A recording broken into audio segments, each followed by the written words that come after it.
Hello, welcome to episode 1 of Pod 'em Up, a new games podcast.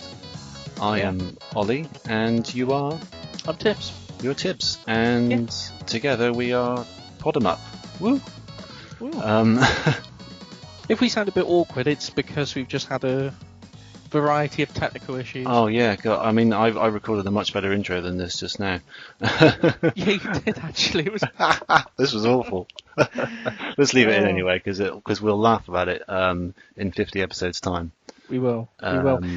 How many technical snags have we had just trying to get this podcast going in the first place? You know? Well, the first one, what was it? It was your Linux, wasn't it? Yeah. And it just wasn't playing ball at all. Just wasn't having any of it. Yeah, and then we finally got it working, and we did like a pilot podcast, didn't we?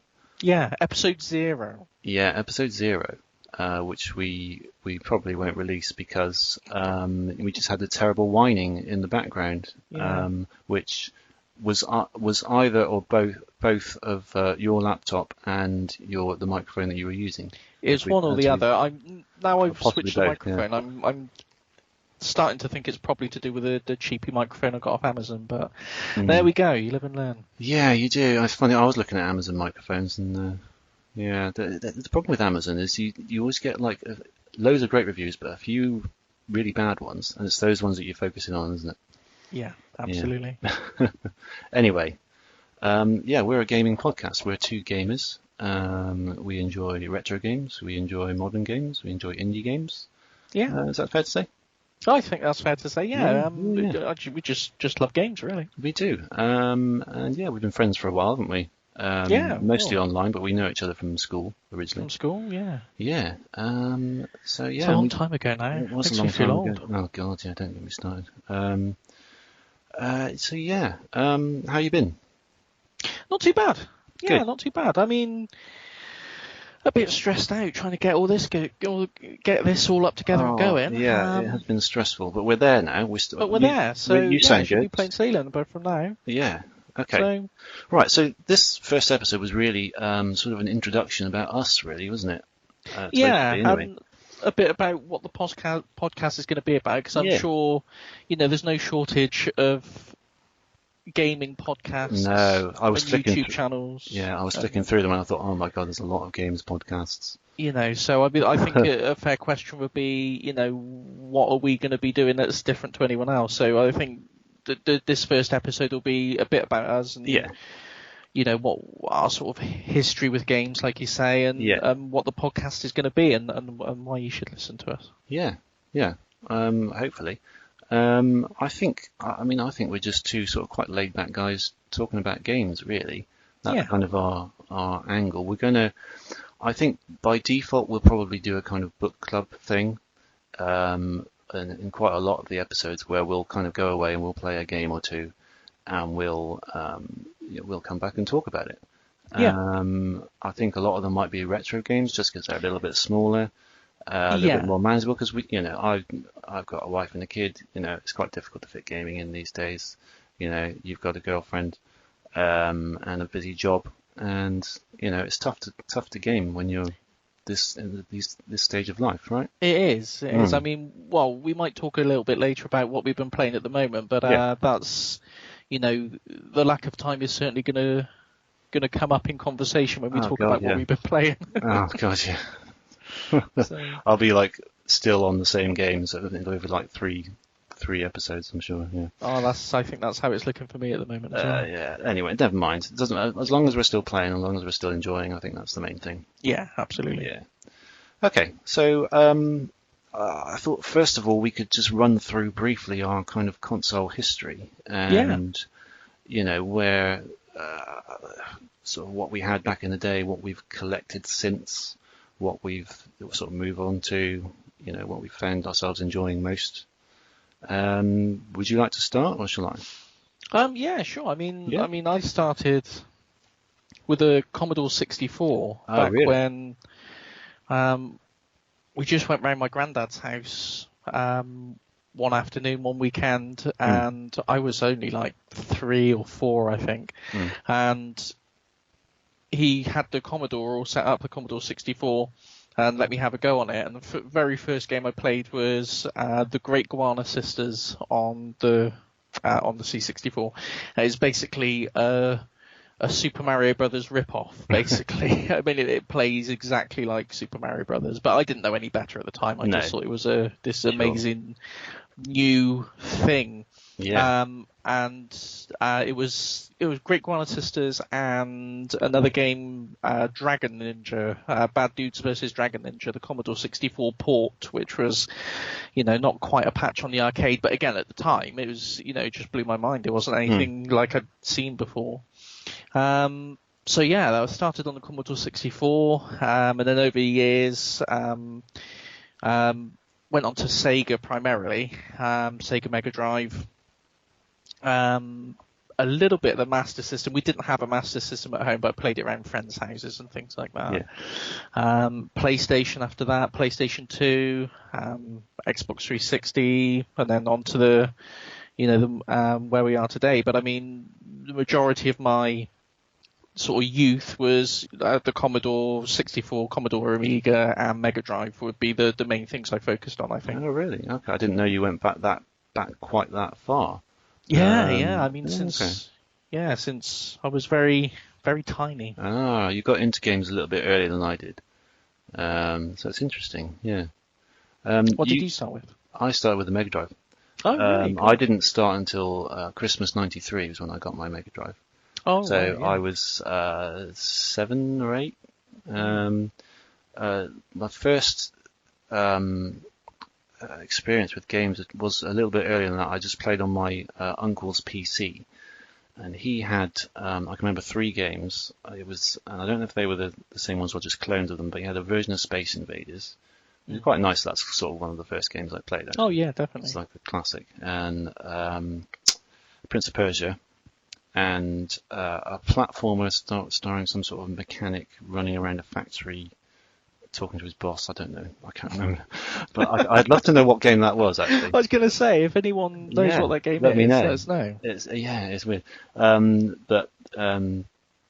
quite like the Prince of Persia one. I remember very specifically learning that, okay, this is the jump button and this is the forward button. And if I hold them both at the same time, I can jump over this pit.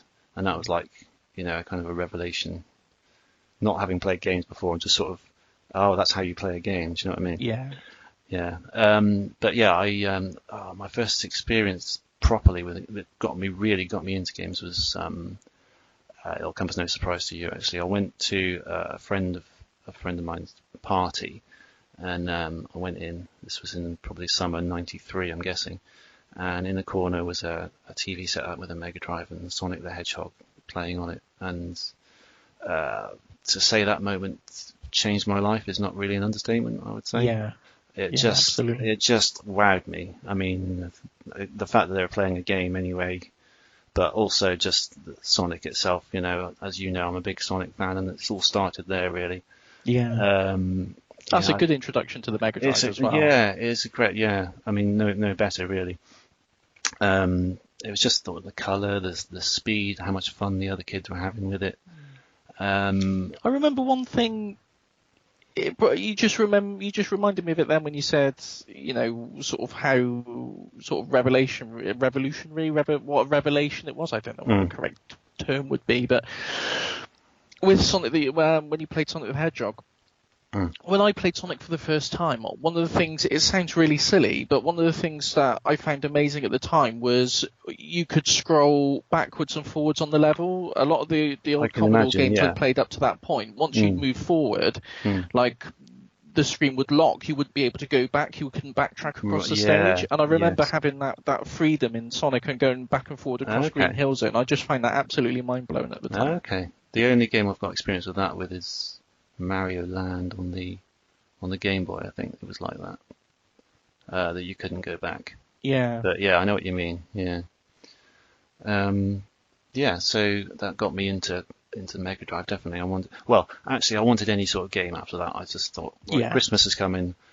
I want a games console. So I asked for the Master System because I thought it was a bit more affordable. I thought, it's got Sonic on it, that'll do. But luckily, my dad tends to just sort of go for whatever he thinks is best or whatever's told what it was told him was best. So he went for the Mega Drive, and I got a bundle with Aladdin, Sonic Spinball, Lotus 2, Desert Strike, and EA Doubleheader. Amazing. Randomly, yeah. I don't know why he double. The Doubleheader not so much, but the rest. Yeah, no. That's a good played selection. I played that game like 3 times, literally, but all the others I loved. Yeah, it's probably not a podcast you're going to get much from if you're into primarily sports games. I don't think. No, I'm not into sports. You're not into sports. I don't think we could just do like a sport game in the book club just once, just to see how badly we do it. It might be fun. Yeah, it could be good. That's the only time. Yeah. So yeah, I love my Mega Drive. You know, I went on to get like Sonic 2, Sonic & Knuckles, Micro Machines 96, Streets of Rage 2, Earthworm Jim 2. You know, and then I moved on to the Saturn, and that was a big moment for me as well, because I hadn't really played any 3D games until then. And I got a bundle with Virtua Fighter 2, Sega Rally, and Daytona. And I remember plugging it into the big TV downstairs, and just Virtua Fighter 2 just blared at the TV. You know, it had CD quality soundtrack. It was 60 frames a second. These polygons were flying around all over the place, and it just blew the whole room open. You know, it's just I couldn't believe it. It was incredible. Yeah, I plumped for the Saturn rather than the PlayStation. I didn't get. Why was that? Was that just? I didn't get what Sony thought they were doing, because they weren't a games company. To me, they didn't know games. And I thought, you know, they make TVs and stuff. What do they know about games? But it turns out, obviously, they just get people to make the games for them, and they did a very good job of it, obviously. But I didn't really see that at the time. I stuck with Sega, you know, because that's not what I knew, and I don't like change very much. It's odd what you said. You asked for the Master System. I remember the Christmas that I got the PlayStation. I'd originally asked for a Sega Saturn. Really? And my dad said, no, don't get that. Get the PlayStation. That's what they were all talking about in the paper. They said it was good in the paper. Yeah, well, but I'd originally asked for the Saturn. I got the PlayStation instead. So it's just quite interesting that sort of parallel there. Yeah, interesting. That was definitely the opinion at the time. It sort of emerged very quickly. But I think the Saturn now has earned much more respect than it ever had back in the day. Oh, definitely. Especially for its Japanese library, which I haven't delved into very much. I think you have a little bit, haven't you? A little bit, yeah. There's some really good stuff on there. Yeah, even now when I put my Saturn in and play these old European games, there's something quite special about it. I do quite like it, but maybe that's just me. Maybe it's just the time I had it. It's an amazing console for 2D games, I think. I don't think it was particularly well suited for the 3D. I mean, you had your Virtual Fighters and stuff, but in general, I think it didn't really shine when it came to 3D. But for some of the 2D stuff on there, it's just incredible. Some of the fighters. It was supposedly much harder to program for the 3D than the PlayStation. I think if you knew how to do it, you could get pretty good results, but it was very, very difficult. That's why it's only just been sort of cracked recently, hasn't it? Say again, sorry? That's why it's only just sort of recently been reverse engineered. You know what I mean? Yeah, It's only a year or two ago, wasn't it? Yeah. I mean, I think there's been. You've been able to get mod chips and stuff for it for a while to run unsigned code and things, but I think that the recent. I say recently, I think it was about a year ago. I think the guy managed to crack it using just a plug-in cartridge. It was a video port at the back or something, wasn't it? Yeah, it was something like that, wasn't it? I didn't look a great deal into it purely because, like I said, I mean, it's quite an easy console to sort of import for now these days, you know. So I think that the hacks come a little bit too late, but I mean, it's never too late to get more people interested in import gaming and stuff, though. Yeah, sure. But it's an amazing little machine, very underappreciated, I think. Oh yeah, it is definitely. And then after that, I still didn't want to go for a PlayStation, so I went with the N64. And I really like that, actually. I was taken with that by my friend who had Diddy Kong Racing, and I really liked that game. And it made me just want to buy an N64, so I used my birthday money in '98, I think it was, to get it, and Diddy Kong Racing. And then I really liked that console. I had I think Rare, the company, were sort of king of that console. So a lot of my favorite games were Rare, like GoldenEye, Banjo-Kazooie, and Diddy Kong Racing as well. Happier days for Rare. Happier days, definitely. Yeah, well, that was their prime days, really, wasn't it? Yeah, that was a pre-Microsoft era. Yeah, before they made into Kinect games and stuff. And then, the avatars. Yeah. And then I moved on to the Dreamcast. Stuck with Sega. Yeah, speaking of underappreciated console. Absolutely, yeah. I believe you used to make fun of me for having a Dreamcast, didn't you? I was wondering if you were going to bring that up. I was intending to. Yeah, and then I think the only way I got you to stop doing it was lending you a wrestling video. Do you remember that? I don't remember that, no. I think, unless I'm mistaken, I think I agreed to lend you a wrestling video under the condition that you would stop making fun of me for having a Dreamcast. And you did as well. I think so. And you did as well, to be fair. I think we became good friends after that. But before, we were sort of enemies, weren't we? Yeah, we were a bit, weren't we? Yeah. I don't know why. I mean, it's just kids in school, isn't it? Yeah, it's just the way I'd forgotten about that. Do you know what video was it? Oh, God, I don't know. I think it was... Do you know what? Actually, I think it might have been Best of Raw. The Best of Raw Volume 1. Possibly, yeah. I think it was some sort of compilation, weirdly. Yeah, I think it was. Yeah, how weird. I got the memory is clearing now. Yeah, Best of Raw Volume 1. I'm sure it was. Okay, we should do a wrestling episode sometime. Yeah, we should actually. Yeah. I'm way out of touch with wrestling now. I too. Keep up with it sort of tangentially. The WWE Network has helped a bit, but we're getting off topic. But it annoys me that they don't have SmackDown and Raw on there, so it's okay having the pay-per-views, but if you haven't got the storylines in the run-up to it, it's a bit less. Oh, right, because funnily you should say that, I totally got into WWE Network a couple of months ago, and I signed up for the free trial, and because I'm stingy, I tried to get as much out of it as I could, so I went back and watched all these old Raws from the late 90s and early noughties, and just crammed as many of them as I could in before the end of the trial period. It's a really good service. It's brilliant, isn't it? It's really. I'm so impressed by it. It's got literally everything on it. I know. Yeah, every pay-per-view. Yeah.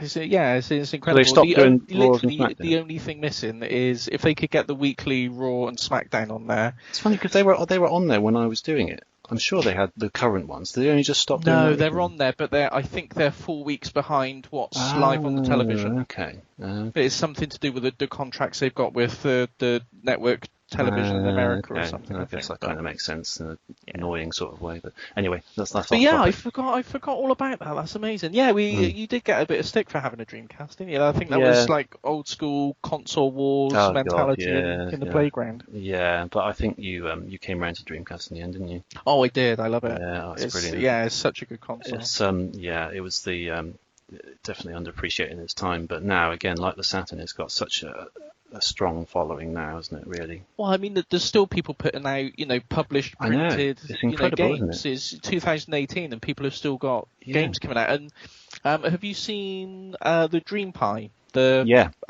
The software for the Raspberry Pi that allows you to get it back online. You can still play network games with people. And I know, that's incredible. It's incredible. Oh, the amount of work that people are putting into that console is astounding. Yeah. It just shows how much potential it had, really. Oh, it's so sad that it went before it did, and it shined so brightly when it did. The number of quality games it produced when it in the year or two that it was out, was incredible. Yeah, it really is. I still hold out the tiniest little bit of hope, as futile as it may be, that Sega will one day get back into the hardware game. And I know. I think we all do, but it wouldn't be the same Sega anymore, though, would it? To be fair, I don't think. I don't know. They still got the big names out there are still making games. We got Shenmue 3 on the way. True, and, all the big Sega guys are still out there in development. So, it couldn't get the band back together. Yeah, absolutely. I'm not saying it couldn't happen. No, and I'd love it to happen. It'd be brilliant, wouldn't it? Sega just made a proper comeback and did things the way they used to. It'd be brilliant. So Dreamcast, following that, Xbox original, GameCube. I still, at this point, I actively don't like Sony because I see them as knocking Sega out of the console business. So I was like, honestly, the PS4 is the first time I've had a current PlayStation. The old rivalries never die. No, I finally just let the rivalry down now. But yeah, I had a Xbox, GameCube, then a 360, Wii U, and now a PS4 and a Switch. And I got. It seems like you've backed the underdogs a lot of the time.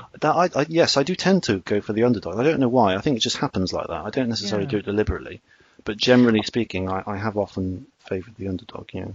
I've always kind of thought of the original Xbox as a spiritual successor to the Dreamcast. Sort of. A lot of the games sort of moved over to the. A lot of the games did. There was a Jet Set Radio sequel, wasn't there? There was. Crazy Taxi. Crazy Taxi. There's a Panzer Dragoon on it. That's crazy. Yeah, Panzer Dragoon Auto. Yes, you're right. Yeah, a lot of them did. But I had the expansion ports on the console, on the controllers. Had the online play. Yes. It felt to me, kind of, like I say, a spiritual successor, or what might have been had the Dreamcast continued to evolve, and it's a good way of looking at it. That same sort of spirit, I think. Well, they had that connection with Microsoft anyway, because they had Windows CE built in the Dreamcast. So it makes sense that they've sort of moved on and just made games for the Xbox, doesn't it? Yeah. And I finally got a PS4, let the rivalry go down. And then I got a PS2 retrospectively just 2 or 3 years ago, I think. And because when all the games are cheap, they're dirt cheap now, I just filled up. It's like my second biggest library of games now, just because they're so cheap. Definitely, the PS2 and the Wii. If there's a time, if you're looking to get into building a library, the PS2 and the Wii are the ones to look at the moment. I think you can pick up some really good games for next to nothing. Yeah, Xbox original as well. Very cheap. Definitely. That's why I pick up the most of the games that I pick up now are for those consoles, really, because they just I just go into CEX and I'll just go away with 3 games, every time I go in.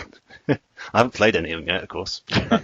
That'll come eventually when I'm retired, I expect. My thumbs don't work anymore. That's. I mean, you're a bit of a collector of older games, aren't you? Do you have quite? I'd you have say a fair so. bit. Not as I'm not sort of hardcore collecting as some people. I don't do any of the try to get the whole libraries or anything. I think. Yeah, I think that's. I mean, fair play to people who do it, and it's really impressive. But there's a slippery slope there, isn't there? That you. I mean, you've got to be very sure that you're going to go collecting for their own sort of reasons, and everyone gets their own thing out of it, I think. But for me, it's kind of like if you collect vinyl, for instance, or you collect CDs. The aim is never just to get every record ever released or every CD ever released. Is to build a library of albums that mean something to you, or hold an interest for you in some way, or are curious, or just it's about picking a collection that means something to you, I think, and that's kind of my sort of philosophy for it. So it's never I don't go for the people are probably get very angry with me sometimes, but I'll buy a sealed game and just open it straight away. I'm not into the whole keeping sealed games on the shelf. I think a game needs to be played. So I agree. My copy of Knuckles Chaotix on the 32X, I got that brand new and sealed. Did you? And first thing I did was opened and played within like 10 minutes of arriving. Is that quite? I think 32X is generally quite expensive, isn't it? Because it wasn't very successful. It is quite, I mean, it's again in terms of in the leagues of super collecting. I mean, it's chump change, but I think I paid about 150 for it, and I think it's gone up since then. So I mean, that's a lot of money for me.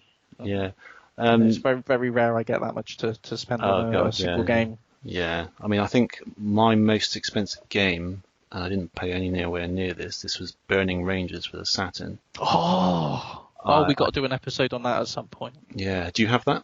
I have, yeah. Oh, okay. Yeah, we could do that totally. I haven't played it much recently. I got it in about 2005, I think, for I don't think any more than about £25, and now it's worth at least a lot more than 25. At least 100, I would say, isn't it? Last time I checked. Yeah, that makes me feel quite good. But other than that, I'm not really a collector sort of expensive games or anything like that.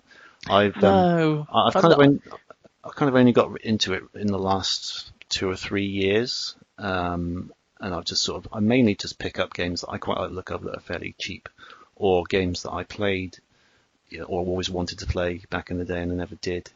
I've been trying to pick those up, even if they're a little bit more pricey, but not like too pricey, no more than like 20 quid or anything. Yeah.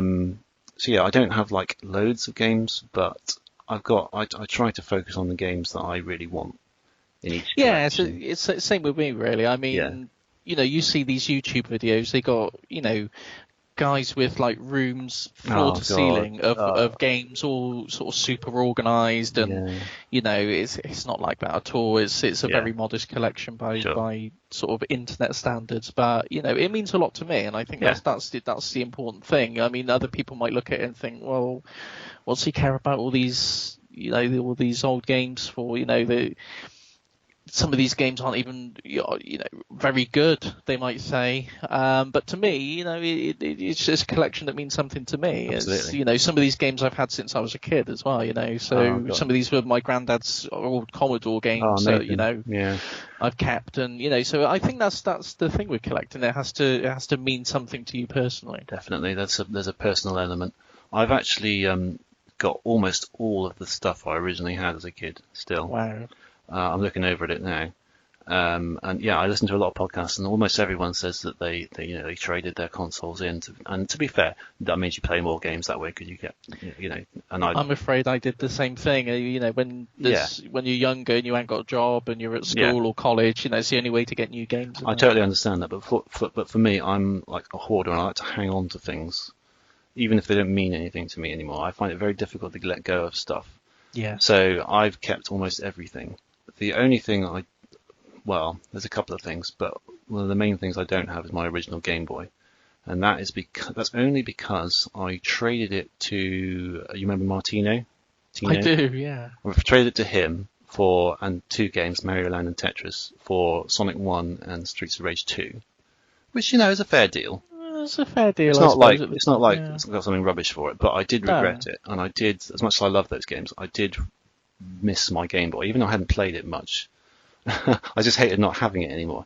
However, when I went to ask him for it back, his brother was playing Mario Land. He died, and he's an idiot. He headbutted the screen and completely smashed it, apparently. No way. So yeah, I was so pissed off. But I did get the games back at least. But it bothers me to this very day. That does.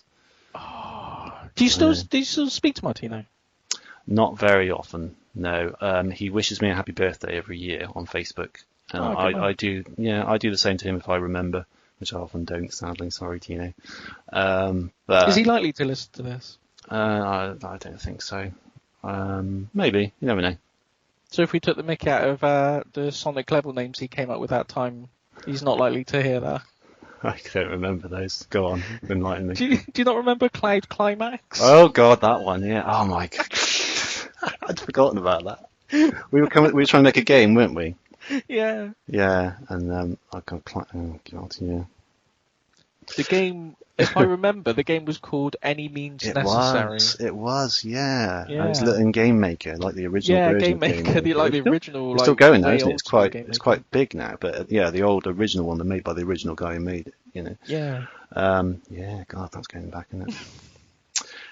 Anyway. Good times. So I've still got all my old, other than that, and a couple of Mega Drive games that my cousins lost when I lent them all my Mega Drive stuff, which is really annoying as well. Other than those 2 things, and a few games I've traded into CEX that don't really mean much to me, everything is still there.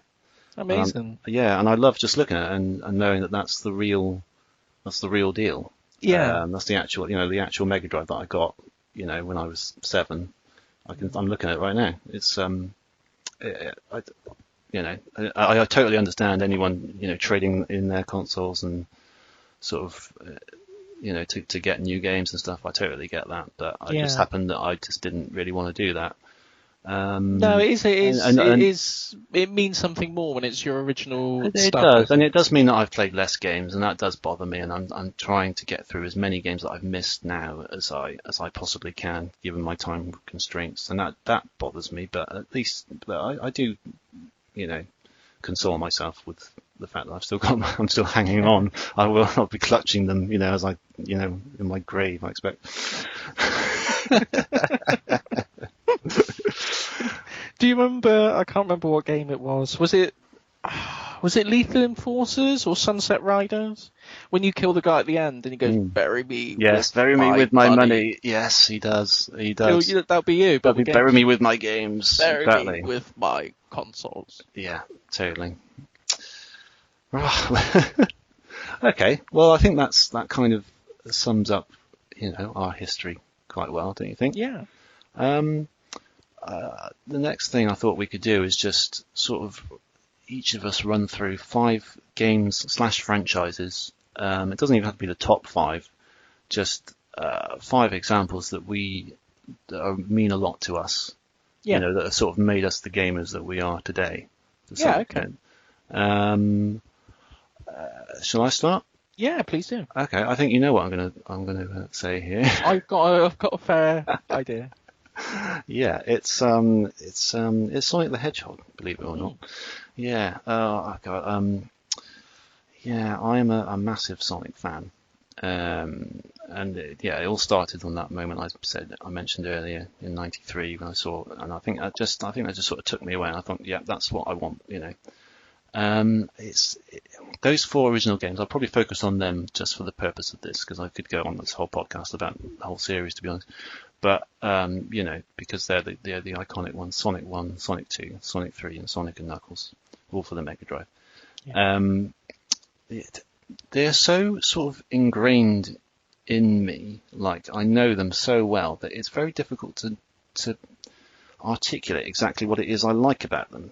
Do you know what I mean? I know what you mean. Yeah. Yes, it's almost like breathing or eating. I regularly play them just while having a full-on conversation with my wife without even sort of stop to think, what am I doing now? I just know exactly what's coming up. It's just muscle memory. Yeah, and those are pretty much the only games I can do that with. Some of the later ones as well, to some extent, but there's not many other games I can do that with that I know so well. And I think it's a combination. Obviously the character is extremely likable. Has lasted very, so long.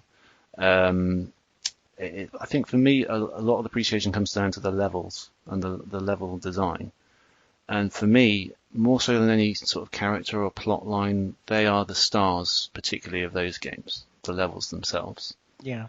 I think if you compare them to Mario, and as a Sonic fan, I'm not anti-Mario in any way.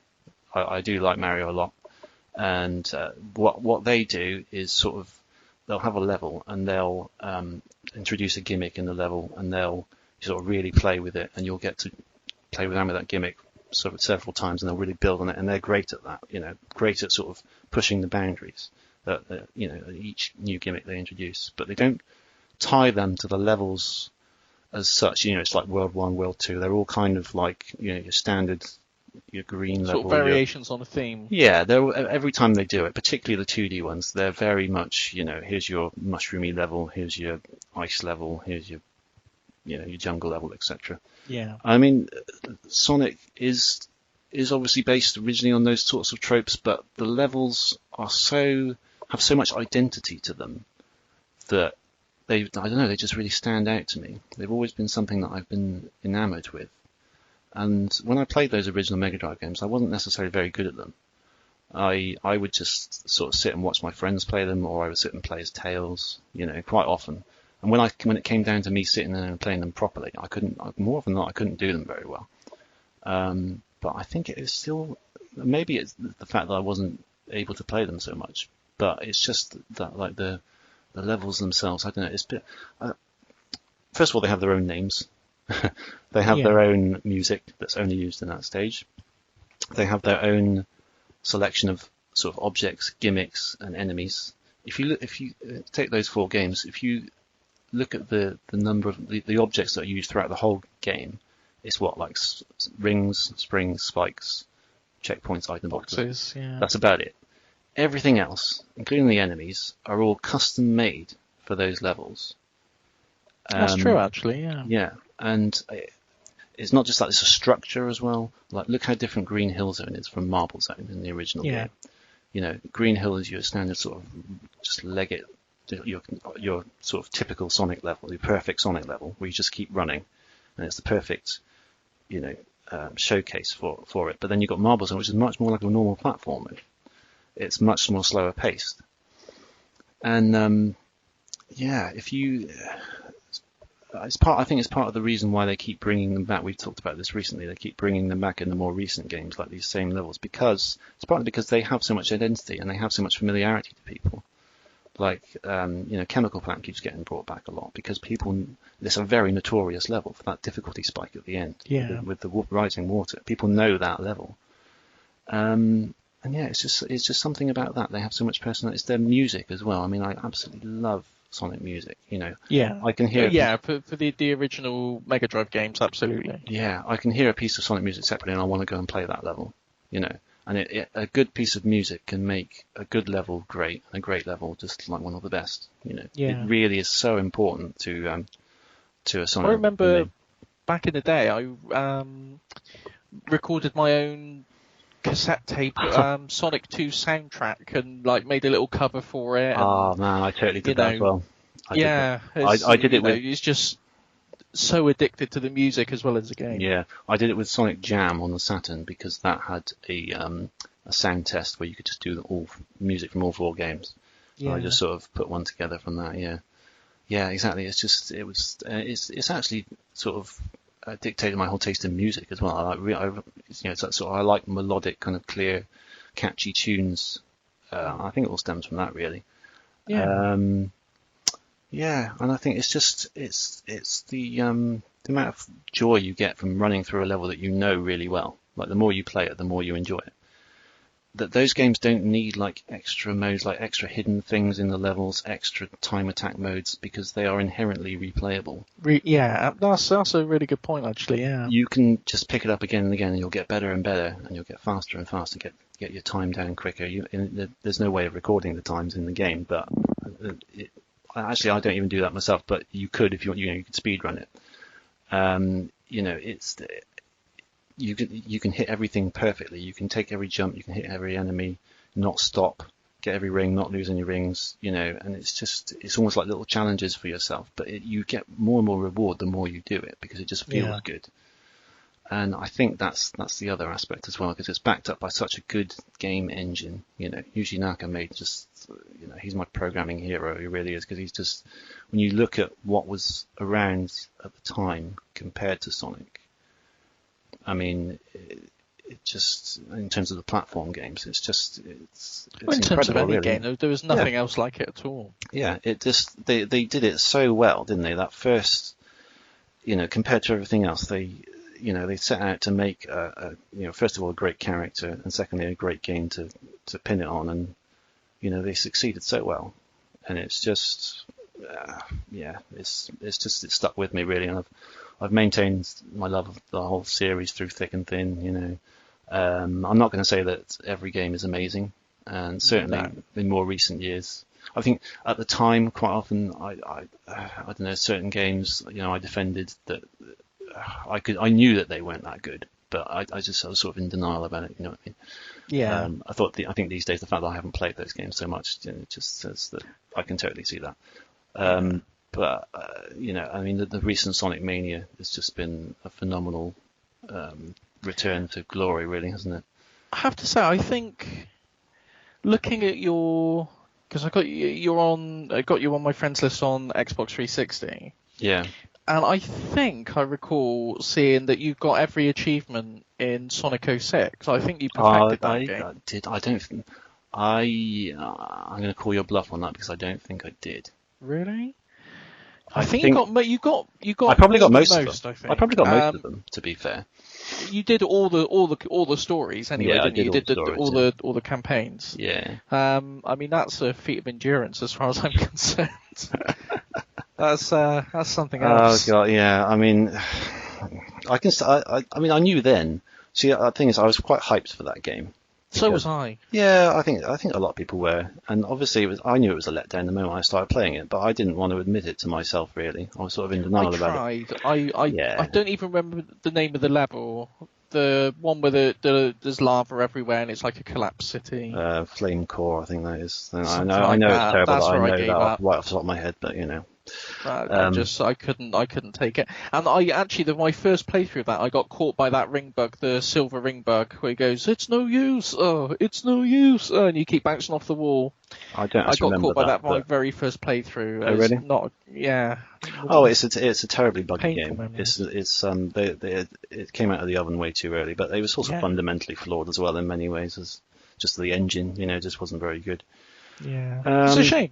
It is a shame, and there've been similar disasters, and there've been some pretty good games as well. Like you say, Sonic Mania. Sonic Mania, absolutely. It's so great that even exists, to be honest, as an official game, not just a fan game, because it is a fan game really, but it is essentially. The fact that Sega gave that the go-ahead and said, yeah, okay, you can make a Sonic game. I mean, that's brilliant, isn't it? And they've done such a good job with it. Well, I so hope that they do a sequel. It would just be brilliant. It'd be criminal if they don't. Oh, they got to, haven't they? I mean, they're doing this Plus version. They're doing the Plus version. They're giving it a physical release. I think.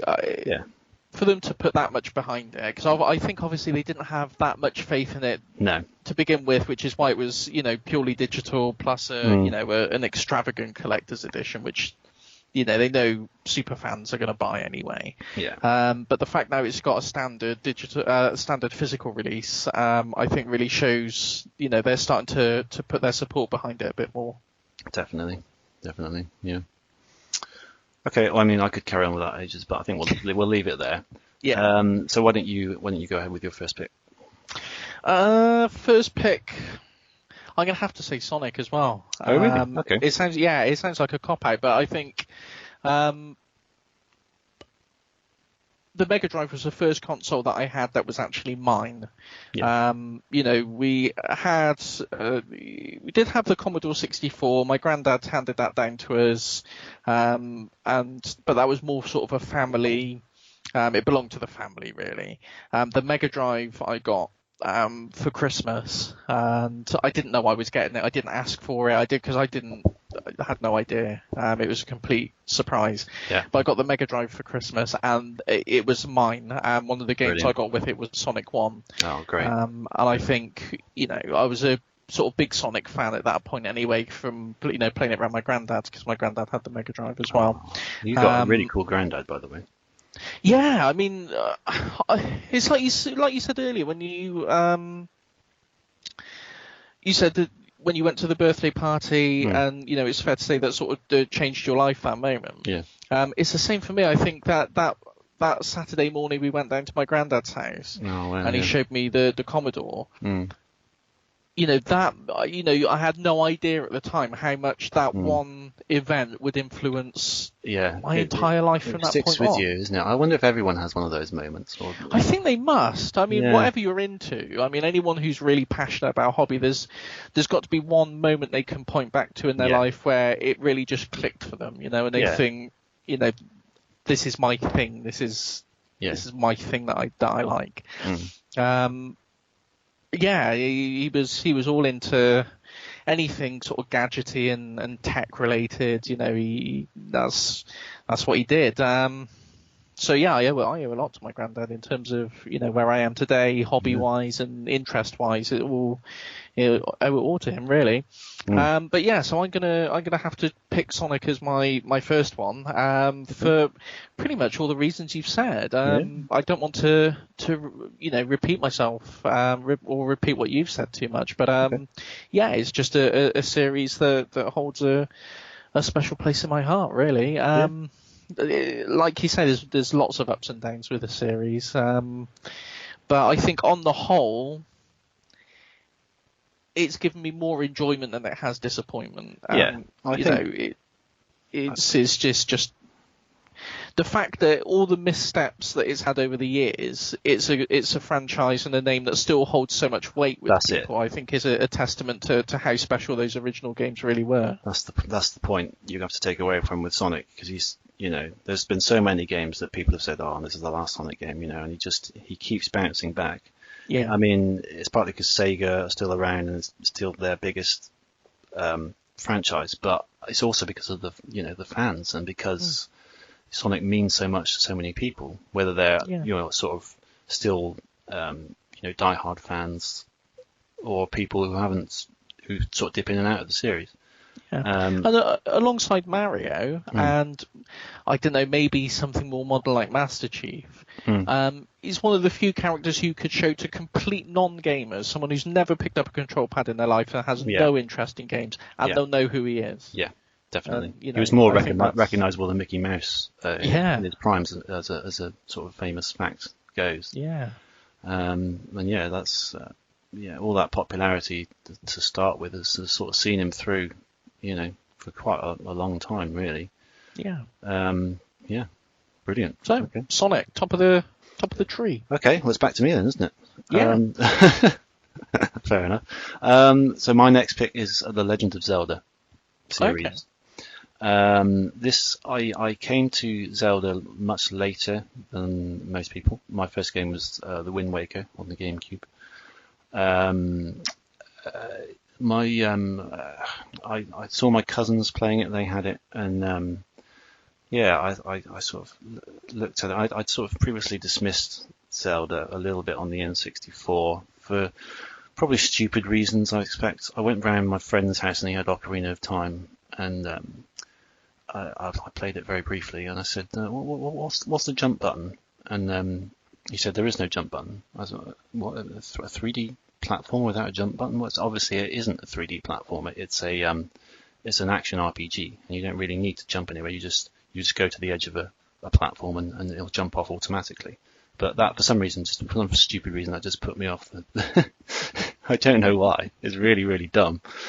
But yeah, I returned to the series on the GameCube, and I loved it. I absolutely fell in love with this game that a couple of months earlier I wouldn't have batted an eyelid at. But it's an action RPG. There's no leveling up. There's no stats, anything like that. It's very simple. It's very accessible. I've played most of the 3D games. I haven't played a lot of the 2D top-down ones. The only one I've played is the Game Boy Advance one.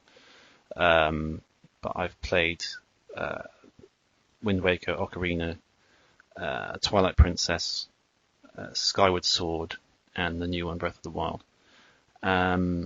And they're all kind of laid out in the same sort of way. The good thing about the series is if you've never played it before, you can jump in literally anywhere, because they don't really continue on from each other in any way that is important. Yeah. The general idea is that every 10,000 years, this evil demon called Ganon comes back and sort of does what evil demons do, tries to take over the world and stuff. He looks like a pig. Yeah, he does look like a pig, yeah. And he'll either appear in that form, or he'll take the form of a human-ish type person. And every generation that this happens in, there's a Link and there's a Zelda, and they've got to stop him, or Link has got to save Zelda, or whatever, And it happens in different ways, but it's all kind of the same thing. And there's a very convoluted timeline in which the games happen not in the order in which they were released. And it gets very convoluted, like an Ocarina of Time has a time travel element, and there's different strands that come from that depending on whether you did something in the past or whatever, supposedly. But it's all kind of theoretical, so it doesn't really matter. But it's kind of as you get more and more into Zelda, you sort of find out more about it. But they're just really good games. They are you're generally in sort of an open world, usually a Hyrule field. And there's various different villages and things, and you go and talk to people like a normal RPG, really. And you've got little quests and stuff. And then you go into the dungeons, and this is where the game really kicks off, because you'll go down a path and you enter a big room, and there'll be like one path in that room, one door that's open, all the rest are locked. You go down there, You do a couple of puzzles, you fight a couple of bad guys, you flip a switch, that will open another door in that main room. You go back, and you can do the same in that new door, and then you'll come around and you come out somewhere else in the main room. And it's that sort of layout, this sort of quite open but very well structured layout of a dungeon that works really well. And then you'll fight a mini boss, and the mini boss will give you a new. If you beat him, he'll give you a new weapon, like a bow and arrow or like a grapple gun or something like that. And then you can go back into the room and you can access areas that you couldn't access before in order to progress through the dungeon. Yeah.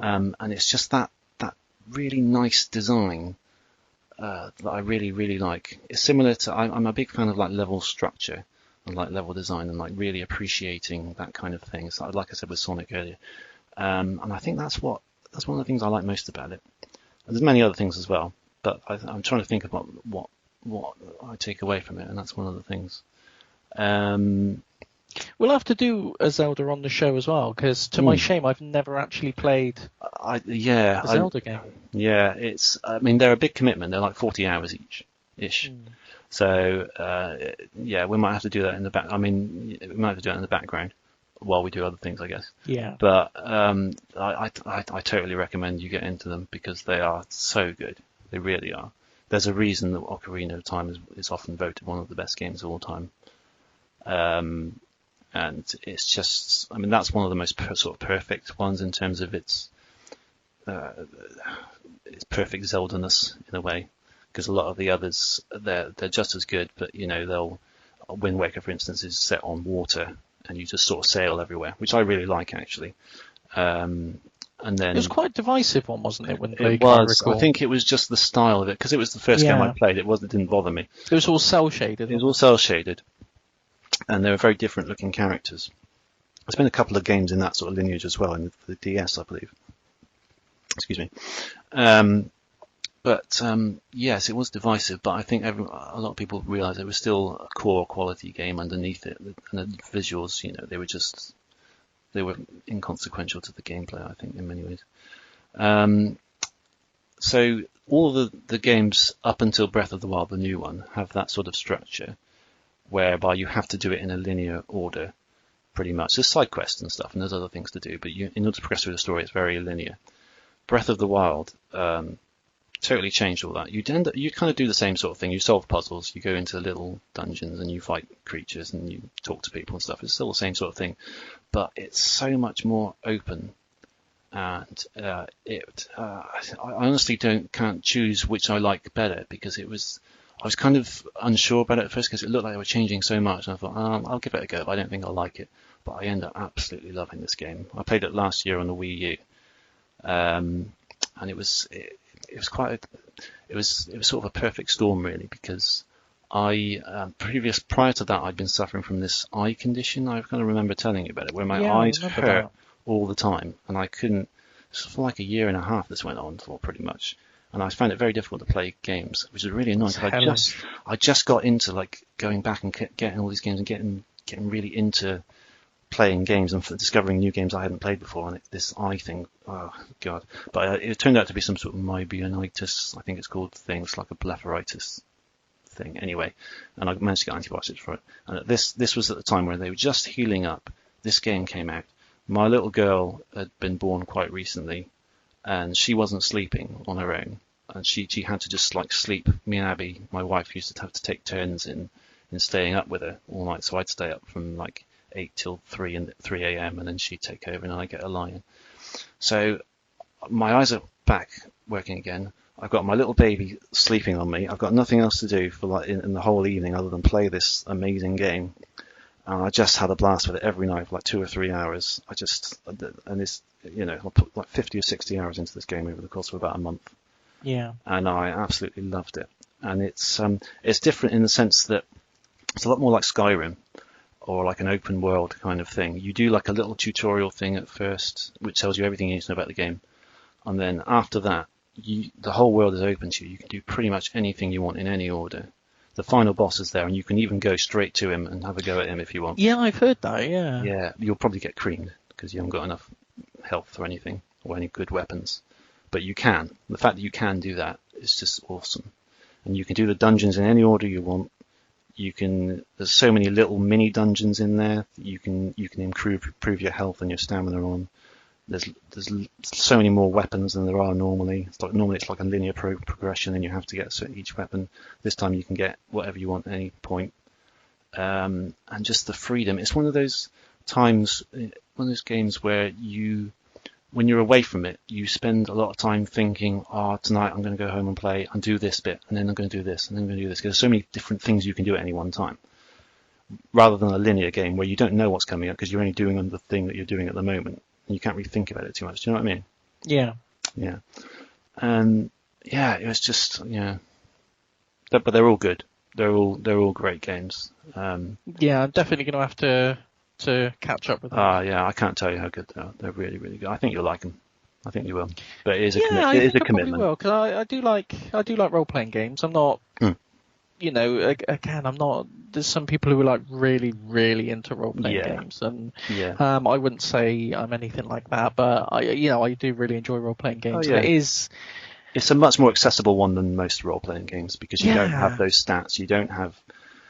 Because that's what often puts me off about those kind of games. I get buried in that. It's very, very complicated. This isn't complicated at all. Even Breath of the Wild, really, not in that sense. You can, and it's they're just amazing games. Yeah.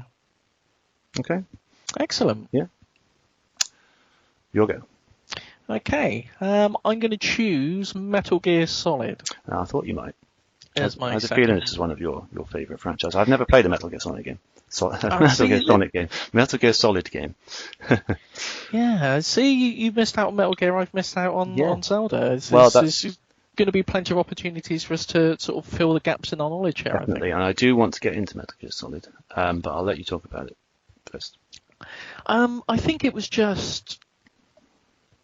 It's just unlike any other game that I played. I mean, obviously, like most people, certainly in the West, my first introduction to the Metal Gear series was Metal Gear Solid on the PlayStation. There were other games before that, but certainly in Europe, I don't think anyone had ever heard of them. There might have been a few people who had the original Nintendo version, but as a rule, no one had heard of it. So, for my perspective, it was this game that came out of nowhere, and it's just a completely. I don't really know how to describe it. It was a game that showed me something that games could be more than what I thought they were up to that point. Yeah. It's a very complex sort of political storyline about anti-nuclear proliferation. Just loads of twists and turns in the story. There's these really outlandish characters, but all like there's a character who's a psychic who wears a gas mask to block out other people's thoughts, and he floats around, and there's a guy with a raven tattoo on his head that comes to life, and there's all these really bizarre characters, but it all takes place in a very real world kind of setting, and it's done in such a way that the characters don't feel ridiculous. You don't think, like, if you described it on paper, you think, well, a raven tattoo that comes to life. It's ridiculous. But in the context of the world that it presents, it all makes sense. It all fits. Right. And like I say, the story is very, very deep compared to other games that were around at the time. It's very, very text heavy. Very. There's lots of dialogue and cutscenes. I mean, some of the cutscenes famously go on for like 15 minutes of just straight talking sometimes. And there is a lot of filler towards the end of the game. The end of the game makes you backtrack almost to right to the beginning of the game and all the way back again several times, with a very flimsy excuse for doing so. It's obviously just to pad out the length of the game. But on the whole, it's just... Yeah, it was nothing, completely unlike anything I played to that point. And Metal Gear Solid 2, that was on the PlayStation 2. I don't want to spoil it in case you ever play it. I do have it, actually. I picked it up for about 50p. Yeah. Naturally. So I picked it up, and I will get round to it, I think, or some version of it. But yeah, go on. I'd recommend playing Metal Gear Solid 1 first. Yeah. Because not only that it sets up the universe and the story and what's going on, but also the way Metal Gear Solid 2 completely messes with your expectations will be much more impactful if you've played the first and you've got into the first one. Yeah, okay. It does some really controversial things. Right. That are, very, like we were saying with Zelda, with Wind Waker being quite divisive. Metal Gear Solid 2 was incredibly divisive at the time because it just pulls a few things out of its pocket that you completely go against what you expect it to do. Okay. But the overall effect is really, really special. Yeah. Cool. And again, the third game wasn't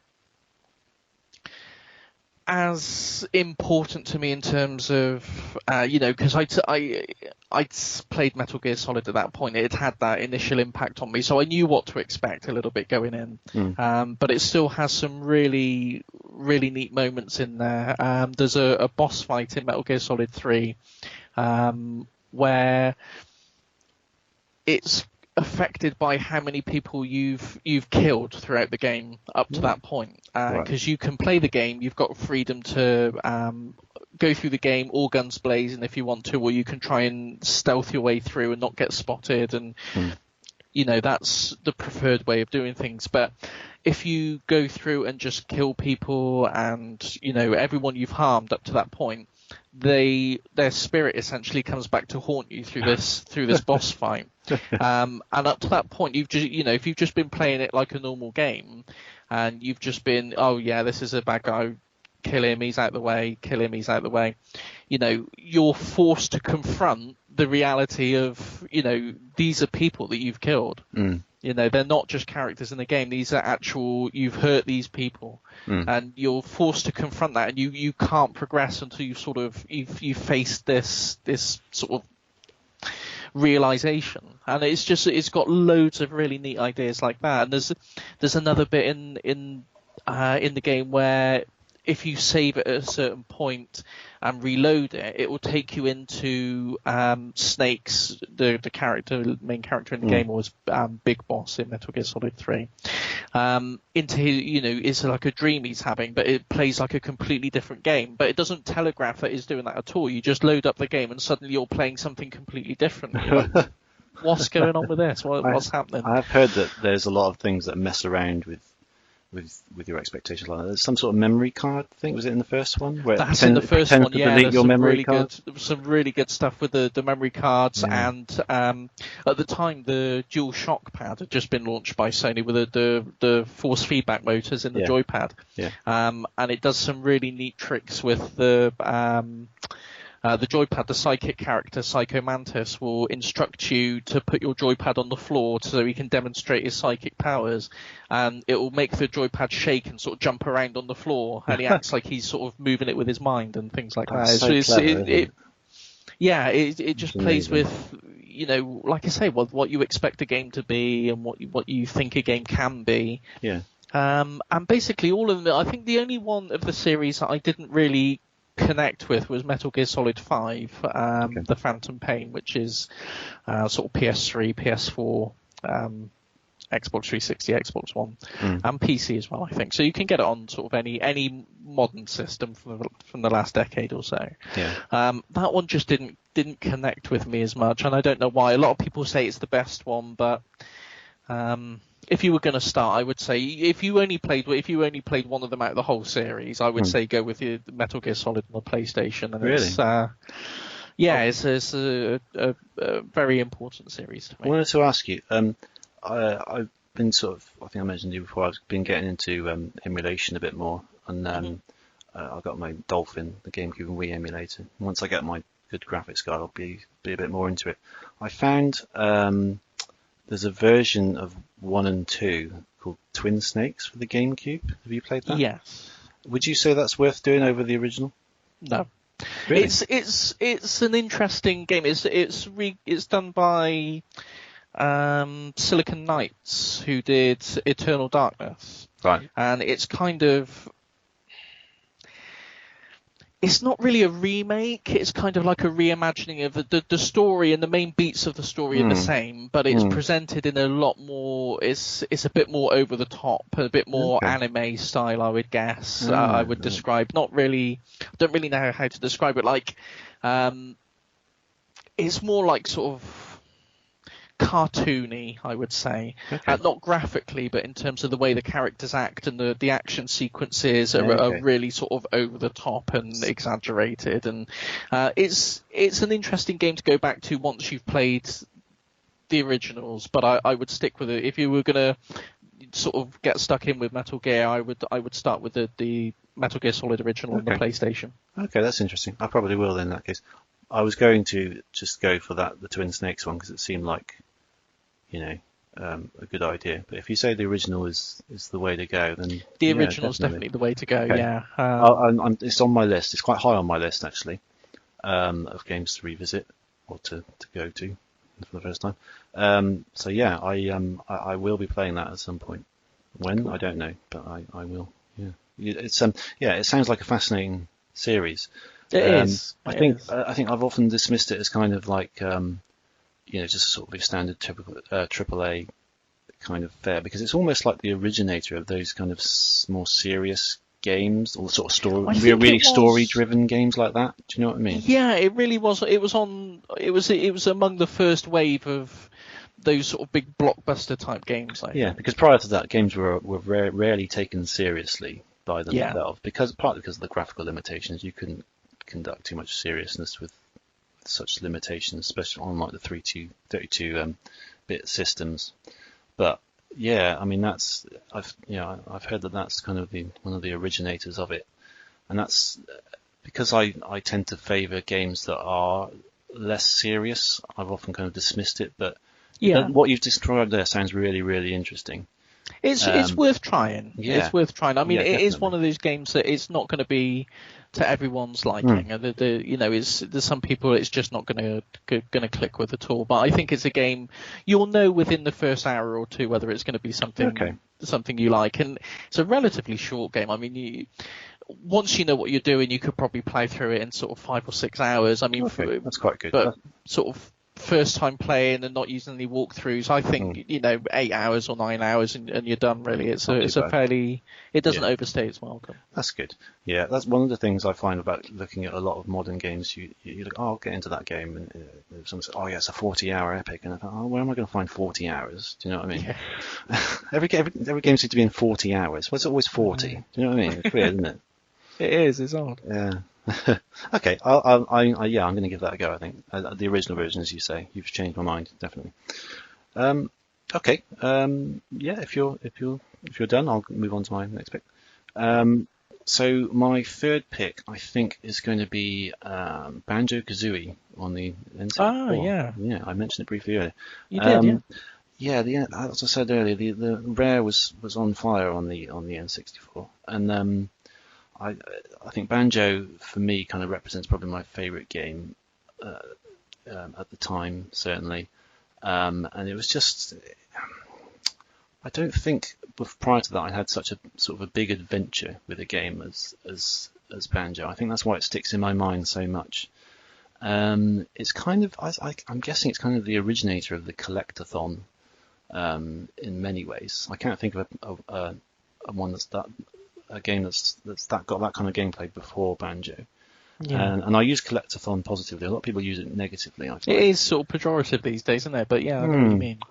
Because I don't think there's anything wrong with. I mean, to be fair, I think there's a lot more to the game than just running around collecting stuff. Anyway, have you played it? I have, yeah. You have? Oh, okay. I've never played it to completion, but I've put a few hours into it. Okay, I've completed it. I know, I say that. I didn't complete it the first time on the N64, but I think I completed it when it was re-released on the 360. But I got almost all the jigsaw pieces in both occasions. I don't think I've ever got all 100 of them. Anyway, it's you play as a bear called Banjo with a bird called Kazooie on his back in the backpack. Your sister has been kidnapped by the evil witch Gruntilda for her amazing beauty, apparently, and Gruntilda's rather an ugly person. She's rather jealous of it, so she steals your sister.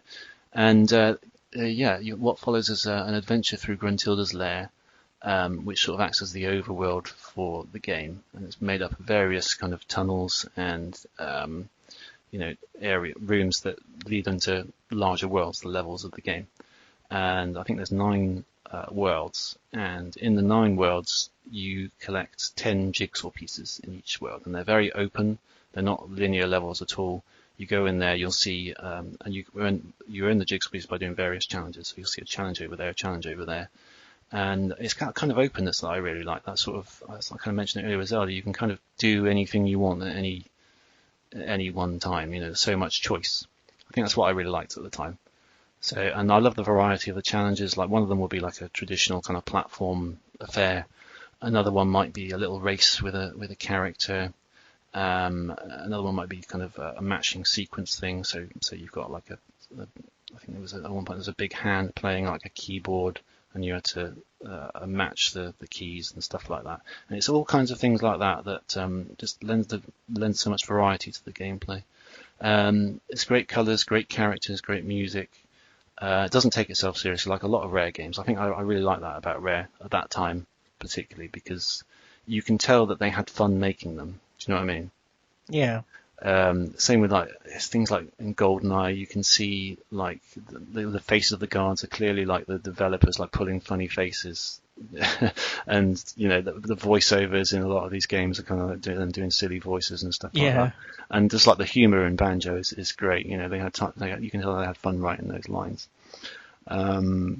It's just like a really kind of warm, great kind of adventure. I did prefer it to Mario 64 at the time. That's what it was compared to. And to be fair, it did have Mario 64 invented so much to do with the 3D platformer, and all they had to do was take that and improve on it. So they had a bit of an advantage there. But I never played it at the time. I only played it recently. The Rare Replay collection. Okay.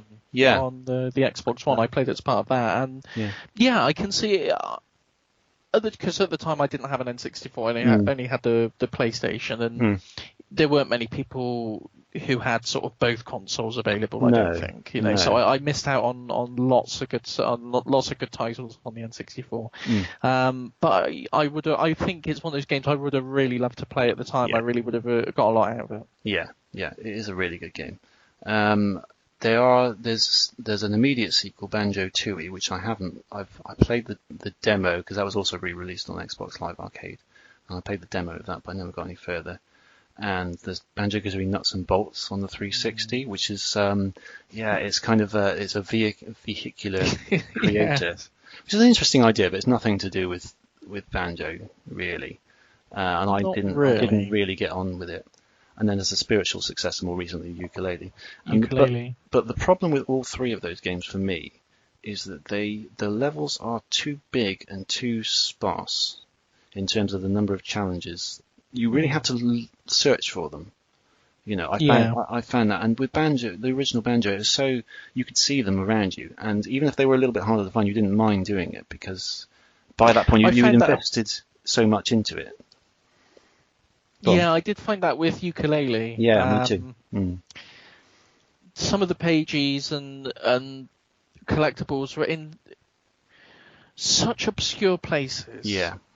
It's like they're not places you would ever stumble across. You'd only find it through just absolute exhausting every possible place there could be something on there. It wasn't,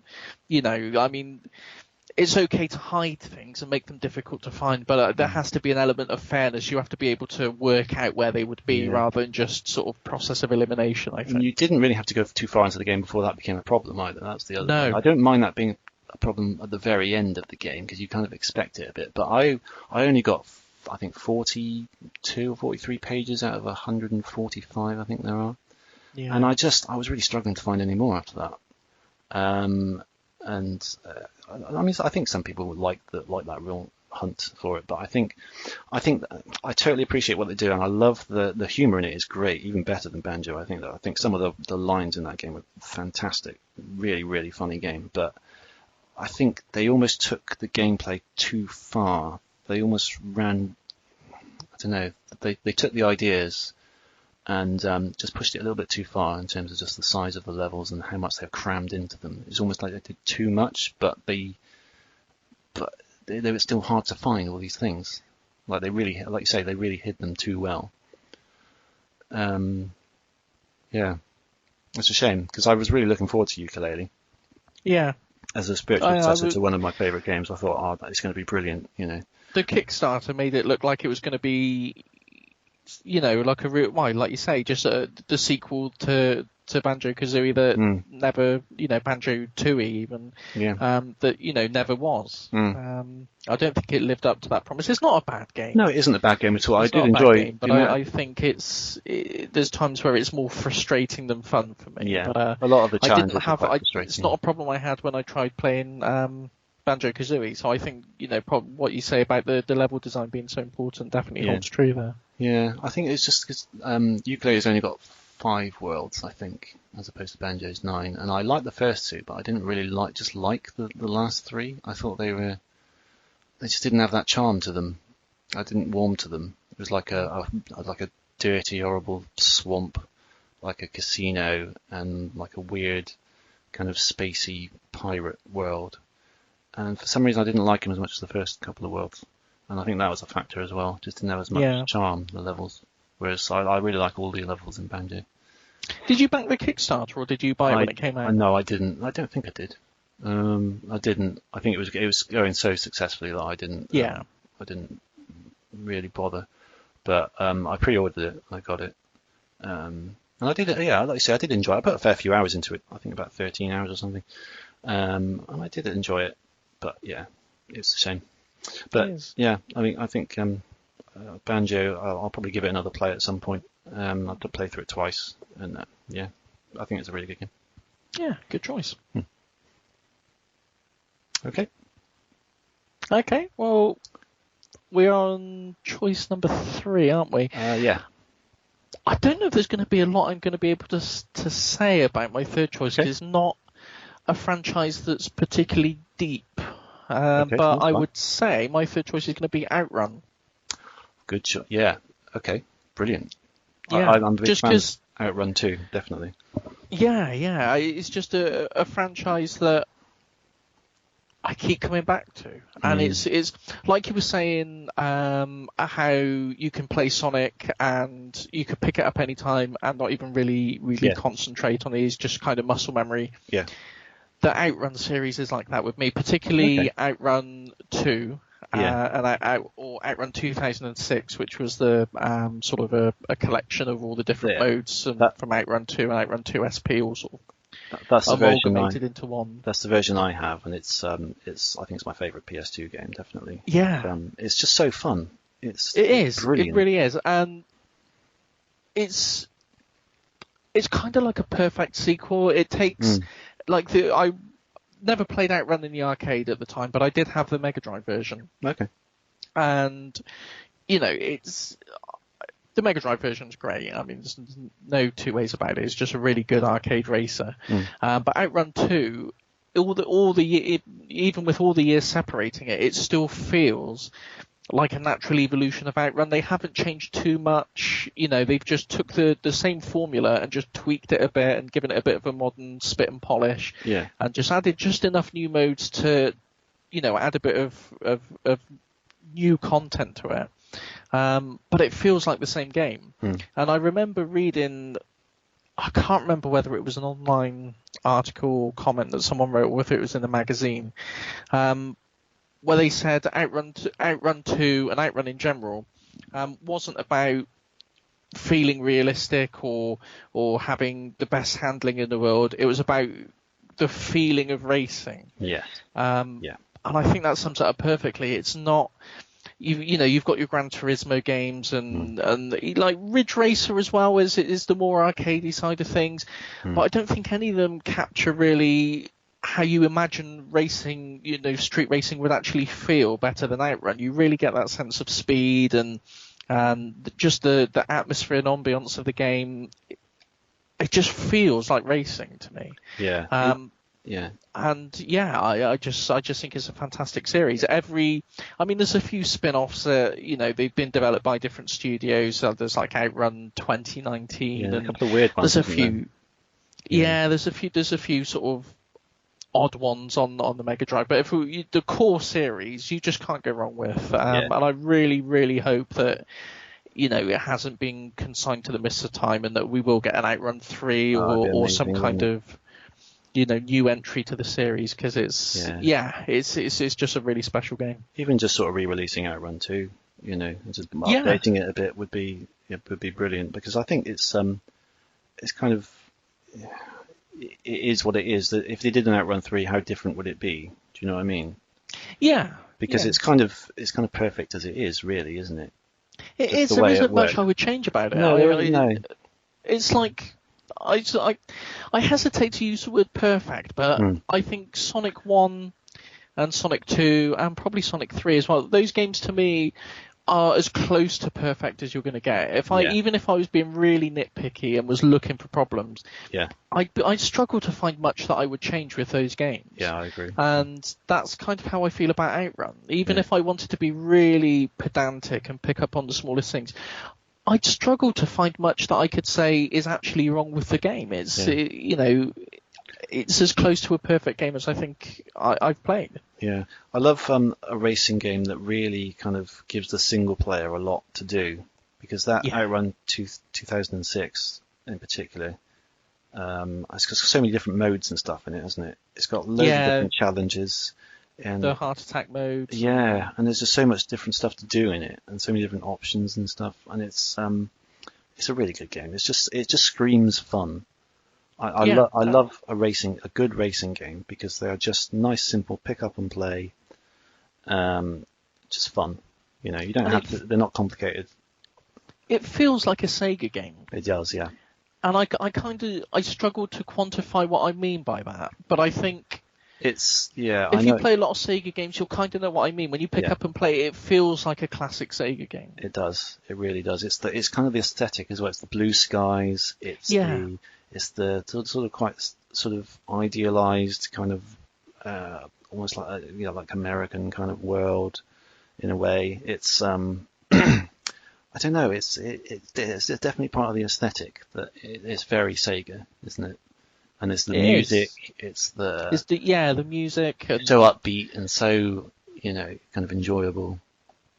Yeah, totally. It's a great choice. We talked about it briefly on the pilot episode we recorded about Outrun Online Arcade, which was a re-release they did for the 360 and PS3. It was a kind of like a slimmed down version of 2006. It didn't have quite as much depth to it as 2006, but it was the core Outrun game, but with online play, and you could race against other people online. And I can't remember how many people you could have in one session. It might have been sort of 6 or 8 people. And all raced together to the checkpoints, and whoever got to the checkpoint first determined which route was going to be taken, and things like that. It's just it was a really, really fantastic version of the game. You can't actually get any more because the license with Ferrari expired, and it had to be pulled down from the store. So it's one of these games that is lost now if you didn't get it when it was out. And that's just such a shame, really. You can't get it, and it's a real shame. Something so stupid as licensing can take down a game. It's just it's the kind of thing that really annoys me, to be honest. It's a growing problem. It really is. I think as someone I said earlier who likes to hang on to things and make sure he always has them, that the fact that you can't get that really bothers me. Yeah. And any other game that you can't get anymore, to be honest. Just for something so stupid. Yeah. It's so. I guess the whole digital distribution thing is a double-edged sword, isn't it? On the one hand, you do have the convenience of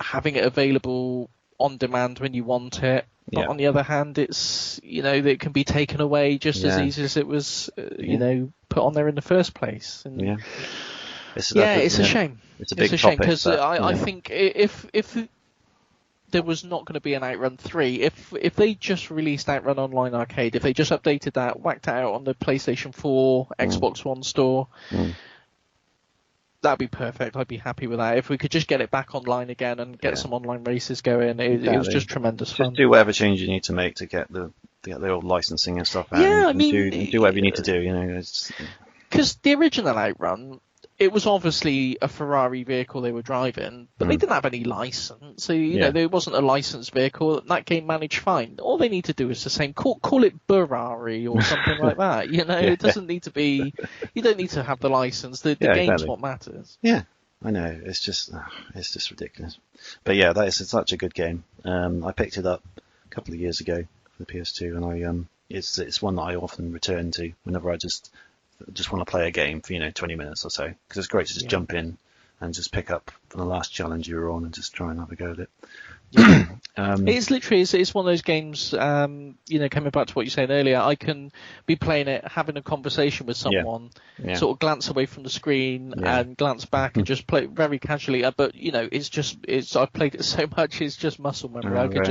I could just play it really casually. And I just find myself going back to it. Sometimes I just feel like playing a game, but I can't decide what to play. Yeah. I don't want to get into like a big long game, and I can always go back to Outrun. I often do just to kill sort of 20 minutes or one of those games. Once you've played, if you've spent the evening like an hour or so playing a big game, and you don't want to go to bed yet, and you want to wind down with a little game that you know well. It's like a comfortable pair of slippers and a cup of tea. It's like a game that you just want to kill 10 minutes with. Yeah, it's one of those, isn't it? Definitely. Yeah, definitely.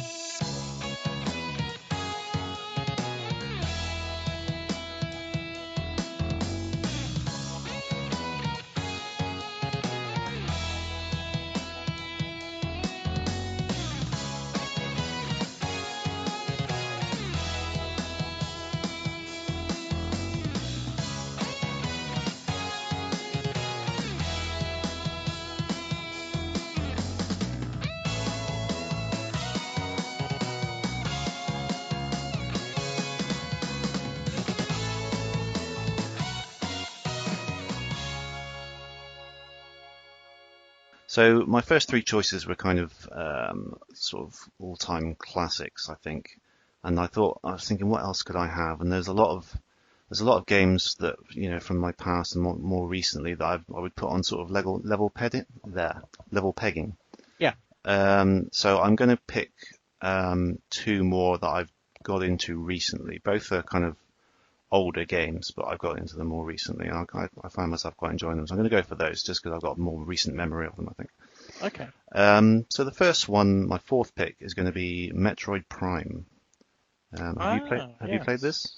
No, I have not. No, okay. I've not played. I've only played the original Metroid actually on Have you? The NES Classic Edition. Oh, okay. That was the first time I played.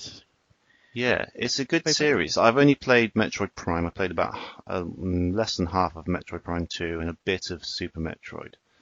Metroid Prime was my first experience with the series. If you're going to put it in a box, you would call it a first-person shooter, I suppose. Yeah. But it's kind of Nintendo does a first-person shooter, so there's a lot more to it. And normally I'm not that drawn to first-person shooters. I think because I do tend to find them a little bit tedious, and B, because I'm not very good at them, to be honest. For some reason, I can never quite get my aim quite right with the two sticks. I often struggle a bit. And this was on the GameCube, so it would have had those controls. But I've actually got, they did the trilogy on the Wii. I was going to say, they did the trilogy on the Wii, didn't they? They did. I think if you were to buy the three games separately, they don't cost very much these days. But that trilogy, for some reason, goes for quite a lot, I believe, from last I looked.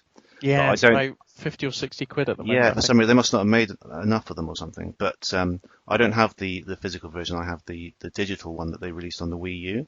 Okay. Do you remember the Wii U sort of did Wii games on the Virtual Console for a while? Yeah. So I got one of those, and the good thing about those, when they released them, they usually did them half price. So I think they came out about sort of 16, 18 pounds, something like that. So I got it for half that. So which is a great deal for three, really good games, or at least going by the first one anyway. Yeah. So I thought I looked at that deal, and I knew that Metroid was very well respected. I think it's like the highest rated GameCube game, actually, Metroid Prime. Yeah, it might well be, actually. Yeah, I think I saw it on a list somewhere. So I did a bit of sort of research on it, and I thought, and well, the good thing about the Wii version for me is that it uses the motion controls rather than the twin sticks, which I thought I would find a lot easier to Really? The gyroscope controls? Yeah, so you just point the Wii remote where you want to shoot. Oh, right, okay. I thought you kind of meant like, I don't know if you played Splatoon with the gyroscope controls. You sort of wiggle the pad around. I've never been able to get on with that. No, me neither, actually, in Splatoon, no. But no, you literally point at the screen, and I find that cool. A lot easier, personally, than other first-person shooters. So yeah, that turned out to be a wise move for me, personally. So I said it's a first-person shooter with a difference. It's obviously you do go around shooting things, but it's not. It's more of an exploration game. The whole series is an exploration game, really. So when I started it, I commented to myself as I was going further into it that this whole game feels like one massive Zelda dungeon. As I said before, I really like the way that Zelda dungeons are structured, and the whole game is structured very similarly, all in just one large world that's with several different pieces to it, but they're all interconnected in various different points. So you start out and you've got all your power-ups. You've got I think it's Samus, the character's power suit, I believe it's called, and she's got all the abilities, all the different guns, I think. Sort of all the everything, and this is kind of standard for a Metroidvania. I think you often start out with all your power-ups, and then something happens to take them all away. Yeah. And you need to spend the rest of the game basically reclaiming them, gradually getting more and more powerful and able to unlock more and more areas in the game. And that's kind of the way it builds. So you'll start out, and there's you'll be locked down to one area because you can't get out of it, but you'll fight a boss. And then you'll get one of your power-ups back. Say it's a particular gun to open a particular door, or a double jump, or something like that. And then you'll be able to go backtrack to areas you've already been to, and then find exits that you couldn't use before. So that's that. I think that's what intrigued me about it, really, the fact that you could you gradually learn this world and sort of learn your way around it, and it doesn't hold your hand with it either. So when you get a new power up, you're not immediately told where to use it and where you need to go. You sort of have to look at the map. There's a really cool 3D map in it that you can sort of rotate and zoom in and out of, and you can see, okay, I haven't been there. Maybe I can use my new power up, like a double jump or whatever, to reach that point. And you backtrack through what you've already done. You go through, and then you suddenly realize you can get access to a whole new area. And there is a fair bit of backtracking in it, but it never feels too tedious. It never feels like you're trudging through the same. I was going to say, is it like rewarding exploration, or is it doesn't just feel like an excuse to, force you to backtrack over bits you've already done? It doesn't at all. It feels like you're learning more and more about this environment, and you're sort of getting more and more used to it, and you kind of look at the map, and it's sort of a wireframe map, but you'll see a room and you'll remember what it looks like because you've been there quite a few times, and you'll know how they all connect to each other, almost sometimes without even looking at the map. You'll know which rooms connect to each other.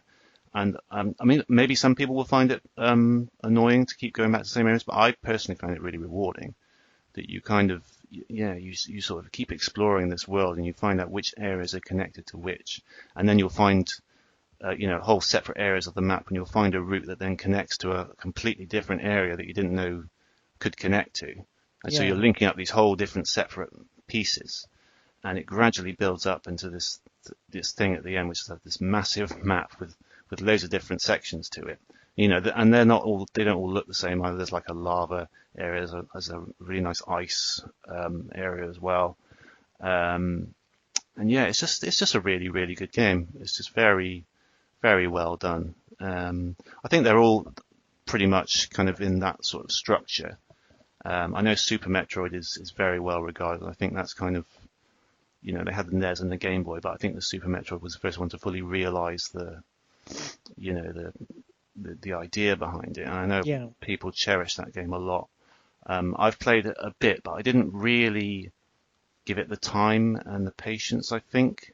And I sort of had long periods between sessions, and I didn't really get to grips with it. And I think I think I should give it another go, really. Yeah, I was going to say it's a game I play again on the Super NES Classic, Classic Mini, or I believe it is definitely included on that. It is, yeah.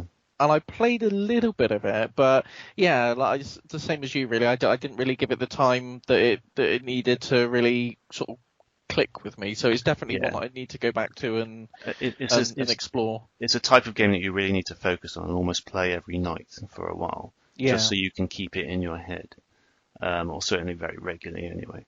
So I got up to the first boss, and I was tremendously bad at it.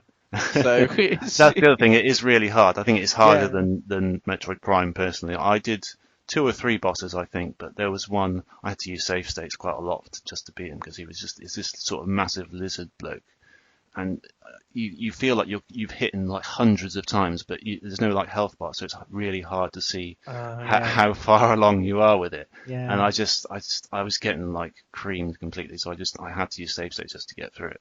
But then I got a bit lost, and I sort of kind of stopped playing it after a while. So I think I'll start it from scratch one day and do it and give it a proper go. Yeah.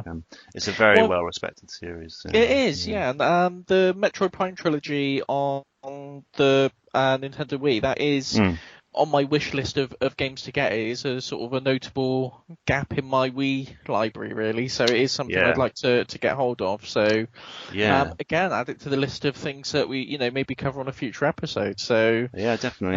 I'd like to get hold of that. Yeah. And I started playing the second one as well, and that is good too. It's got like a kind of alternate world, sort of a dark version to the whole map. So you kind of flick between the two versions, and the rooms are all different in each. So you've got to use that to solve various puzzles and things, which is quite an interesting element. I did get stuck on a boss. There was a point where you had to do like this. It's not difficult, but really, really long boss. And then there was another one straight after.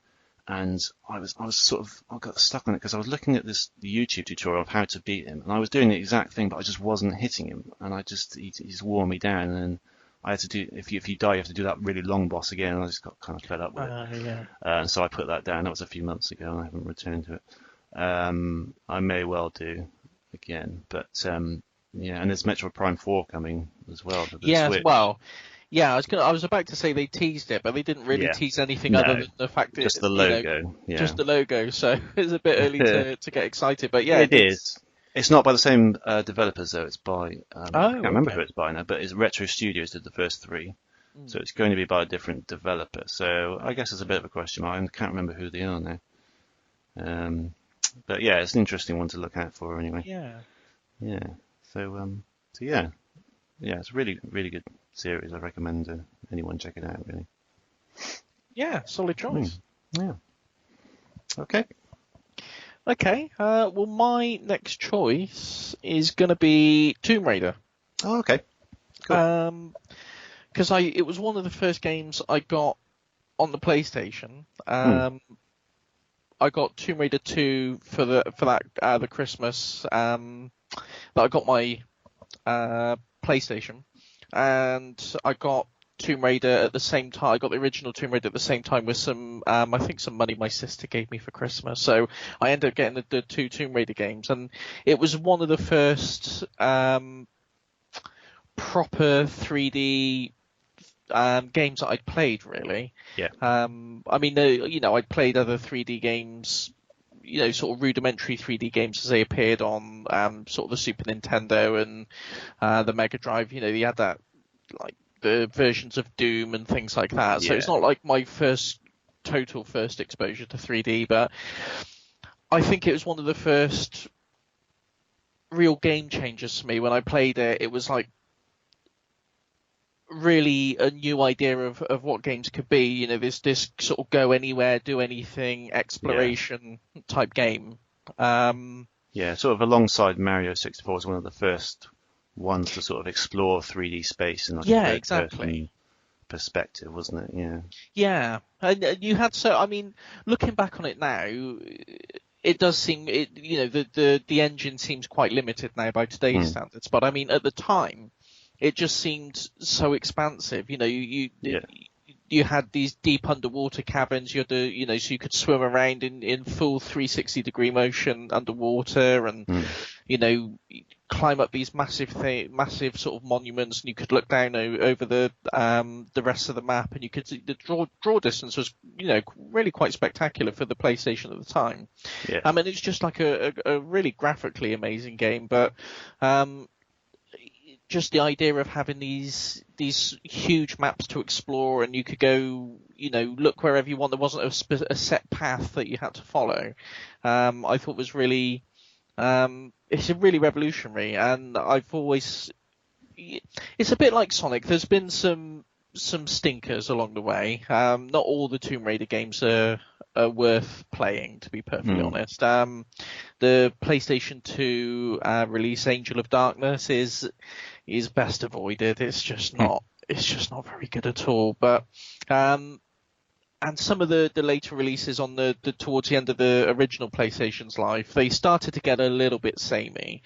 But on the whole, I mean, the original trilogy, the Tomb Raider 1, 2, and 3, you can't really go wrong with them. They're just really tough, but really entertaining exploration games. Yeah.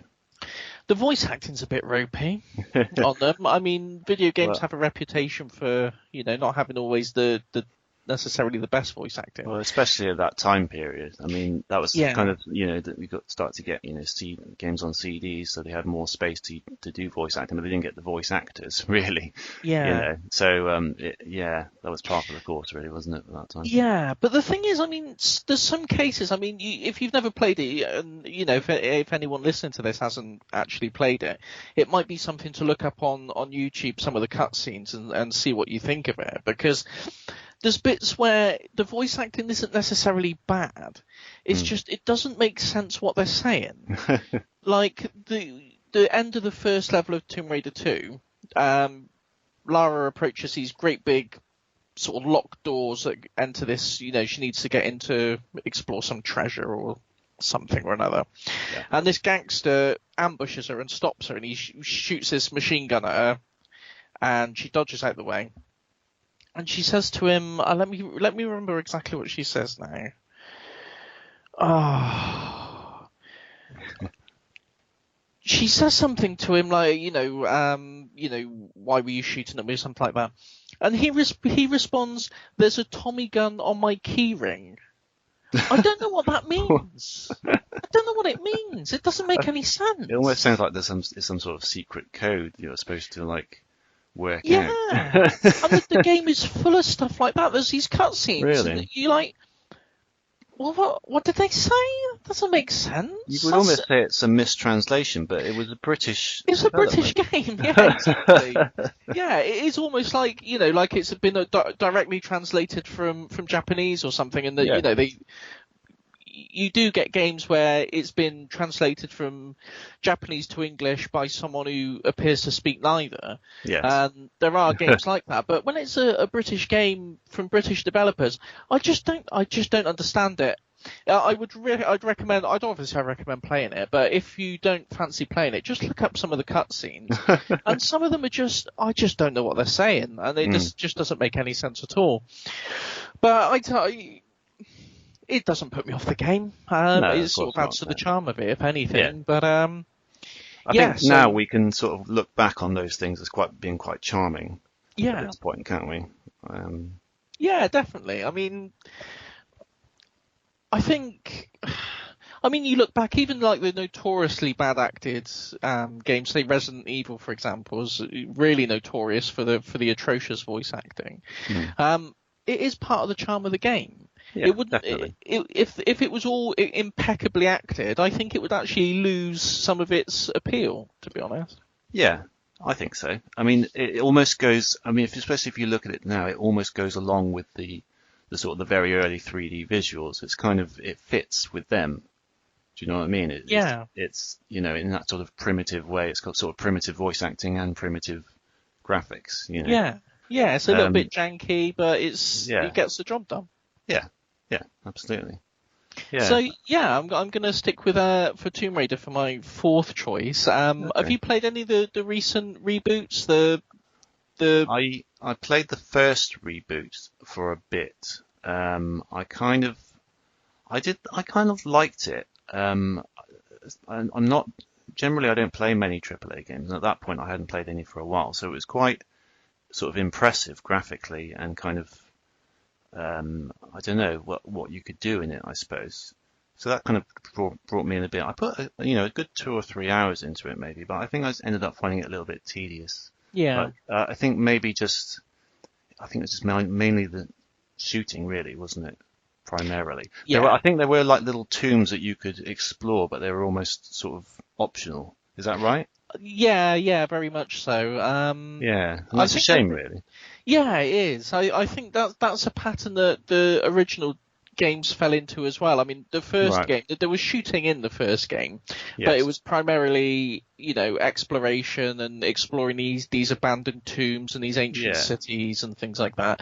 And as the series progressed, it moved away from the actual tomb raiding and more into sort of an action oriented shooting and gunplay, and that's quite divisive amongst sort of fans of the series, whether that's a good or a bad thing. But there is an argument to be made that there does need to be a heavier emphasis on exploration rather than gunplay. But I think that's the kind of gameplay I would lean more towards, sort of the exploration and puzzle solving. I mean, previous to that, I had a demo of the original Tomb Raider on the Saturn, which I did quite enjoy quite a lot. And I do remember playing it a fair bit.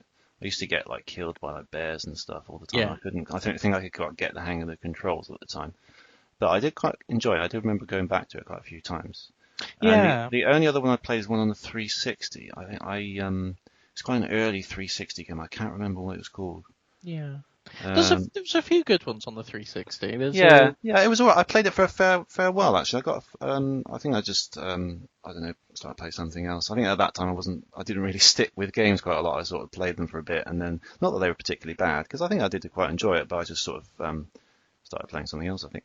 Yeah. But that was quite. I think that had a fair bit of puzzle solving actually. Yeah, they did start to introduce it again. It's been in the hands of a few developers over the years. Yes, it has. I think they all have their different stances on what it should be. They have their different interpretations of Lara as a character and what an ideal Tomb Raider game is. So, depending on where you dip into the series, I think you're going to get a slightly different experience. But on the whole, it's a series that means a lot to me personally. So I'm looking forward to see where it goes in future. And if anyone hasn't played it, it's something I would definitely recommend. Start at the beginning and see how you go from there. Yeah. So they did the first reboot. It was just called Tomb Raider. And then they did Rise of the Tomb Raider. Is that right? Second one? Yeah. I mean, they did the original series was developed by Core Design, and they did Tomb Raider 1, 2, 3, 4, and Chronicles, which was Tomb Raider 5. And then they did Angel of Darkness, which was meant to be, the revolutionary next generation PS2 version of Tomb Raider. And for whatever reason, it was too ambitious, or there's a whole rabbit hole you can go down into, finding out about the game's development, but it turned out pretty rubbish, and the game was taken off of them and given to Crystal Dynamics, who developed. They did a kind of, I guess you'd call it a soft reboot. It wasn't officially I don't think they marketed it as a reboot, but they changed the origin story of Lara, and they went back and redid the original game in like a new style. Yes, and they did I remember that one. Yeah. They did a few games like that, and then Crystal Dynamics themselves did the modern reboot again. So they sort of so they pressed the reset button and did a brand new reboot, which is what we've got now. Like you say, Tomb Raider, Rise of the Tomb Raider, and recently announced they've got Shadow of the Tomb Raider, which is due out this year. Yeah.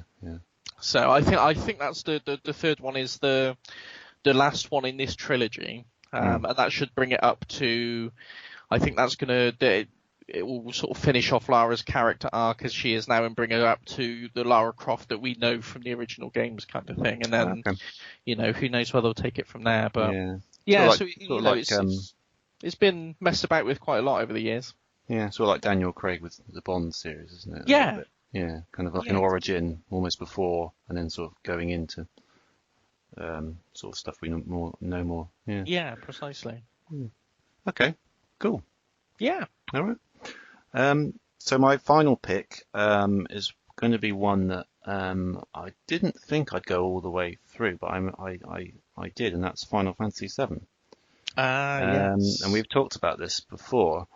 Yeah, so this was my first sort of proper big grown-up RPG, I think. Previously, I'd played things like Pokemon Yellow and Sonic Chronicles, but I've never played Sonic Chronicles. That's by BioWare. It was by BioWare. It's all right, actually. I'd recommend giving it a go. It wasn't bad. Yeah. But again, a bit like Pokemon, it's sort of a little bit more simplified kind of thing. But but yeah, with the Final Fantasy VII, you've got all the stats and stuff, so it doesn't really have that. But anyway, yeah, I think I didn't play it at the time. I played it 2 or 3 years ago via emulation, and I kind of started it up, because I knew it was obviously very, very popular. And I thought I'll give it a go. I'll see how far I get. I didn't think I'd really get very far with it. I just want to see what it was like. And I think it was mainly the story and the characters that well, it didn't keep me going because I liked a lot of other aspects as well. That's not fair to say, but it drew me in, I think. Yeah.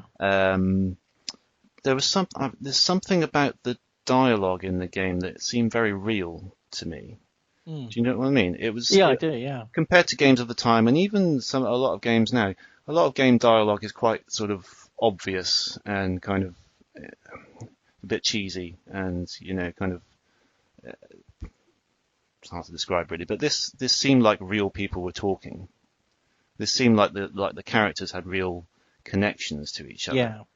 Yeah. And you sort of you wanted to know more about the characters and wanted to see what their motivations were and stuff, and the story as well, just to see how it how it evolved. I think that's what drew me in, and also the battle system as well. To start with, I would sort of take the basic option of just keep attacking, because that's I didn't really know what else to do. Yeah. And that was working for me for a while. I can't remember what the enemy was or the boss. I think it was quite early on. Where that was no longer working, and I was forced to come up with a different strategy. So I sort of had to look around what to do, and obviously I needed to learn to do some healing for a start, which would help. All the different elemental attacks and kind of poisons and things like that.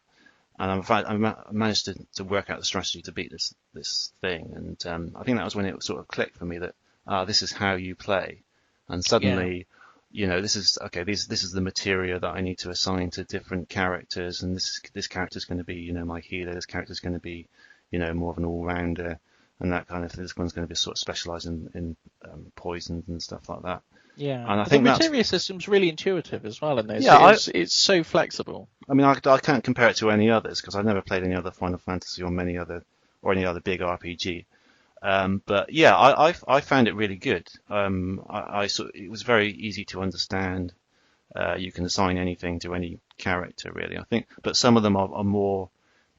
I don't know. Are better at certain things than others. Aeris, for example, she wasn't very strong, but she was, like her limit break was like to heal everybody, wasn't it? Yeah. So yeah, you could certain characters would fit certain roles quite well like that. Did you know any spoilers before going into it?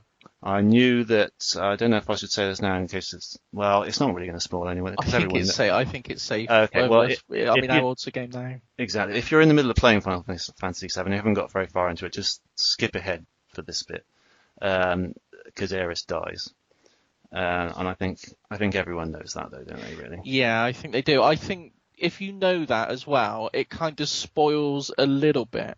It does. I would have liked to not know it because that moment would have been so much more impactful, I think. And it's more of a gut punch when you spent all the game to that point developing her and leveling her. Exactly, that's what I was going to say. Customizing her, and then suddenly it's all taken away. Like, son of a gun. To kill a sort of an active character that you're using is quite a bold move, isn't it? Yeah, and I remember it's like you get all the, video games have their own sort of urban legends around them. Like you mentioned Pokemon, whether it's possible to get Mewtwo and you get Mew if you get all the Pokemon and go back and push the truck and all this kind of stuff. And there's all these things people make up. There must have been 1,000 different fake rumors on how to resurrect Ares. It was quite a moment. It was still quite impactful, and the way her theme song still plays into the following battle. Do you remember that? I know, I do. That was very kind of touching because the music is amazing in the game. It is fantastic. The composer, Nobuo Uematsu. Yeah. His work is just amazing. He's so humble as well. He doesn't think his work is any good.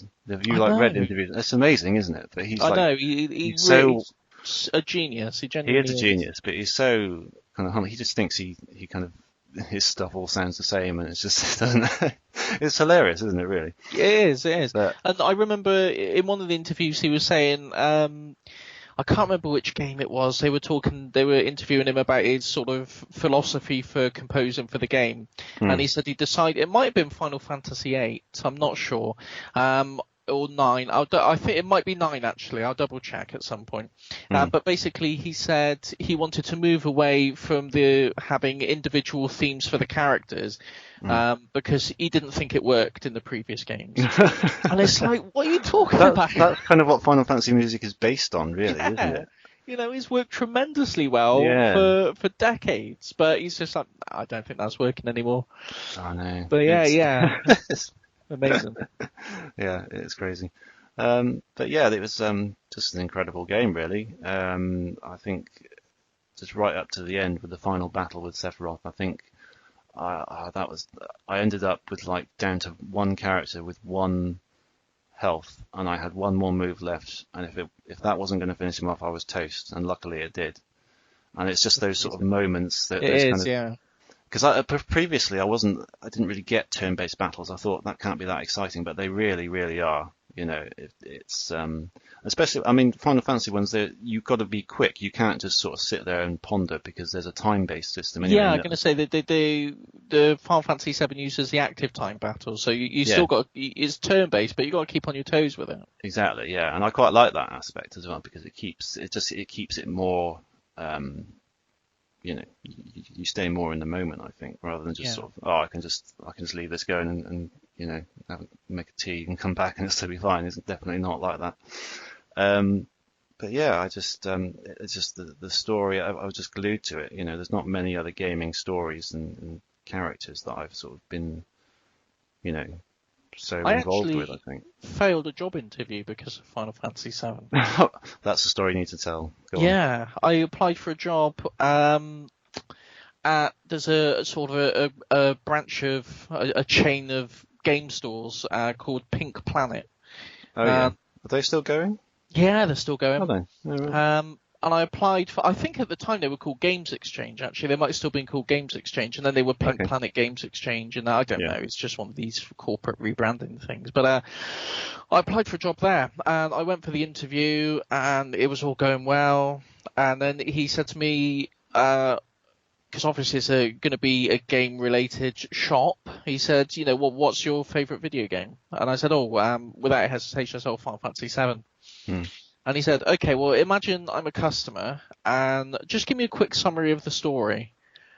And I was like, how do you summarize Final Fantasy VII? It's so complicated. It stumped me completely. And I couldn't. That's a really unfair question, I think. I know. And if he'd played it, he must have known that was an unfair question. If you'd said Mario, if you'd have had that job. Literally any other game, I'd have been sorted. But yeah, I chose Final Fantasy VII. Summarise Final Fantasy VII. It's like, all 120 hours of it. Oh my god. Yeah. Yeah. Not my finest hour. I mean, I think even though it's my choice, I think it's a game you probably know better than I do, because you've probably put more hours in it. Because I've only just played the main story. I've kind of And then once I completed, I sort of left it there. I know. Even there was a character that I didn't even get, like Vincent. I think I didn't get. Oh, you didn't get Vincent? No, I didn't. I didn't even know. I didn't know about him at all until. Did you get Yuffie or Yuffie? I did get. How you pronounce it? I did get Yuffie. Yeah. Yeah. I think I got all the others. Oh, you missed out with Vincent. That's a really interesting little subplot. Yeah. It's not a game you can go back to quickly, I think, because it's you need to leave a bit of a gap between playthrough. Oh, definitely. But, you know, one day you should definitely go back and do the Vincent subquest. I think I probably will. Yeah. He's a really fun character to play with in battles as well. Yeah. What do you think about the remake that's been coming for a while now? You don't think it'll happen? We haven't seen anything of it really. Well, we saw a bit of it, I think, but that was a while ago, wasn't it? They've changed all the battle system though. They've done. I mean, you mentioned you haven't played any of the other Final Fantasies other than 7. Yeah. They kind of changed the battle system. All the battle systems they've got subtle differences. It's sometimes subtle differences, sometimes more noticeable differences between all the entries in the series. But the last sort of quote unquote traditional Final Fantasy game was probably 10. After that, Final Fantasy 11 was an massively multiplayer online thing. Final Fantasy 12, it wasn't turn-based battles anymore. And same with Final Fantasy 13 and same with Final Fantasy 15. So they've sort of moved away from the active time battle system now, and it's kind of a sort of a hybrid action RPG kind of thing. And I think that's what they're going to go for in, should the Final Fantasy 7 remake ever get off the ground. That's the kind of thing they're going for. And I think part of the elegance of Final Fantasy 7 was how the materia system, I mean, it's a cliche, but it's one of those things where it's easy to learn, difficult to master. Definitely. And I think if you slice that out of the game and replace it with this action RPG thing, I think you're losing a lot of what makes the game so appealing. So I'm skeptical of it. And the fact that they're breaking it up into episodes as well, I just don't know how that can work. I mean, again, part of the attraction of Final Fantasy VII, certainly for me, because I'm like you, it was the first major RPG I'd played. I don't know if I'd played an RPG before it, actually, of any kind. I think that's the case for a lot of people, certainly in this country anyway, because I don't think we had many JRPGs before that. Not really, no. As far as I'm aware. We had them, but it was always a very niche thing. If you weren't into them already, it's not something you were likely to be picking up. Yeah. But the first time the world map opened up in front of us, and you could just go and explore the whole world and go to whichever town you want, whatever order you wanted. That was a really impactful moment for me when you leave Midgar for the first time. That's right. Yeah, I remember. Yeah. That's an amazing moment. If it's going to be split up into episodes, how's that going to work? Are they going to check you onto the world map? You get to a town and you get a message saying, "Oh, can't visit until episode 2." That's right. Well, I mean, I suppose it's just going to break the immersion completely. I mean, I don't know how the disc. I mean, because it was on 3 discs anyway, so presumably there were certain points during disc 2 where you couldn't, access certain areas in disc 1. Is that right, or what was on the discs that was different? The whole game was on disc 1, essentially. Right. It was the FMV that was split up onto the different of course. discs. Yeah, there's a fair bit of FMV in there, isn't there? Yeah, there is, and it was high quality FMV for the time, not compressed very much. It was good quality FMV. Yeah. So I mean, the bulk of the game, the actual game data, is the same on every disc, and it's just the FMV that's different, really. So every area is accessible from a technical standpoint. It just depending on what part of the game you're in. I mean, some of it you won't be able to access without the right chocobo, and you need the airship to get to certain bits and things like that. But there's no disc swapping to get to certain areas. Yeah, it's true. If it's episodic, then you're going to be limited to certain areas in each episode, surely. Yeah, that's otherwise, if they could have it all on one thing, they would just make all one game, surely, unless they want to do get more money out of it. Yeah, I mean, cynically speaking, I mean that's quite a likely scenario, but I just don't see how it's going to work, to be honest. And it's one of those things where I don't know if it's needed. I mean, what is the why do we want a Final Fantasy VII remake? I mean, what are they going to add to it that you can't get from playing the game now? Is it just a graphical overhaul? Does that really matter that much? Yeah, I mean, the story is so deep anyway. It's not like I mean, in some games, that is a relevant thing where they can flesh out the story a bit and add more scenes and stuff, but you don't, because it's all text-based anyway and very simple animations, you've got so much story there to begin with. You don't really need to add anything more. No, you don't. So I mean, no, I don't.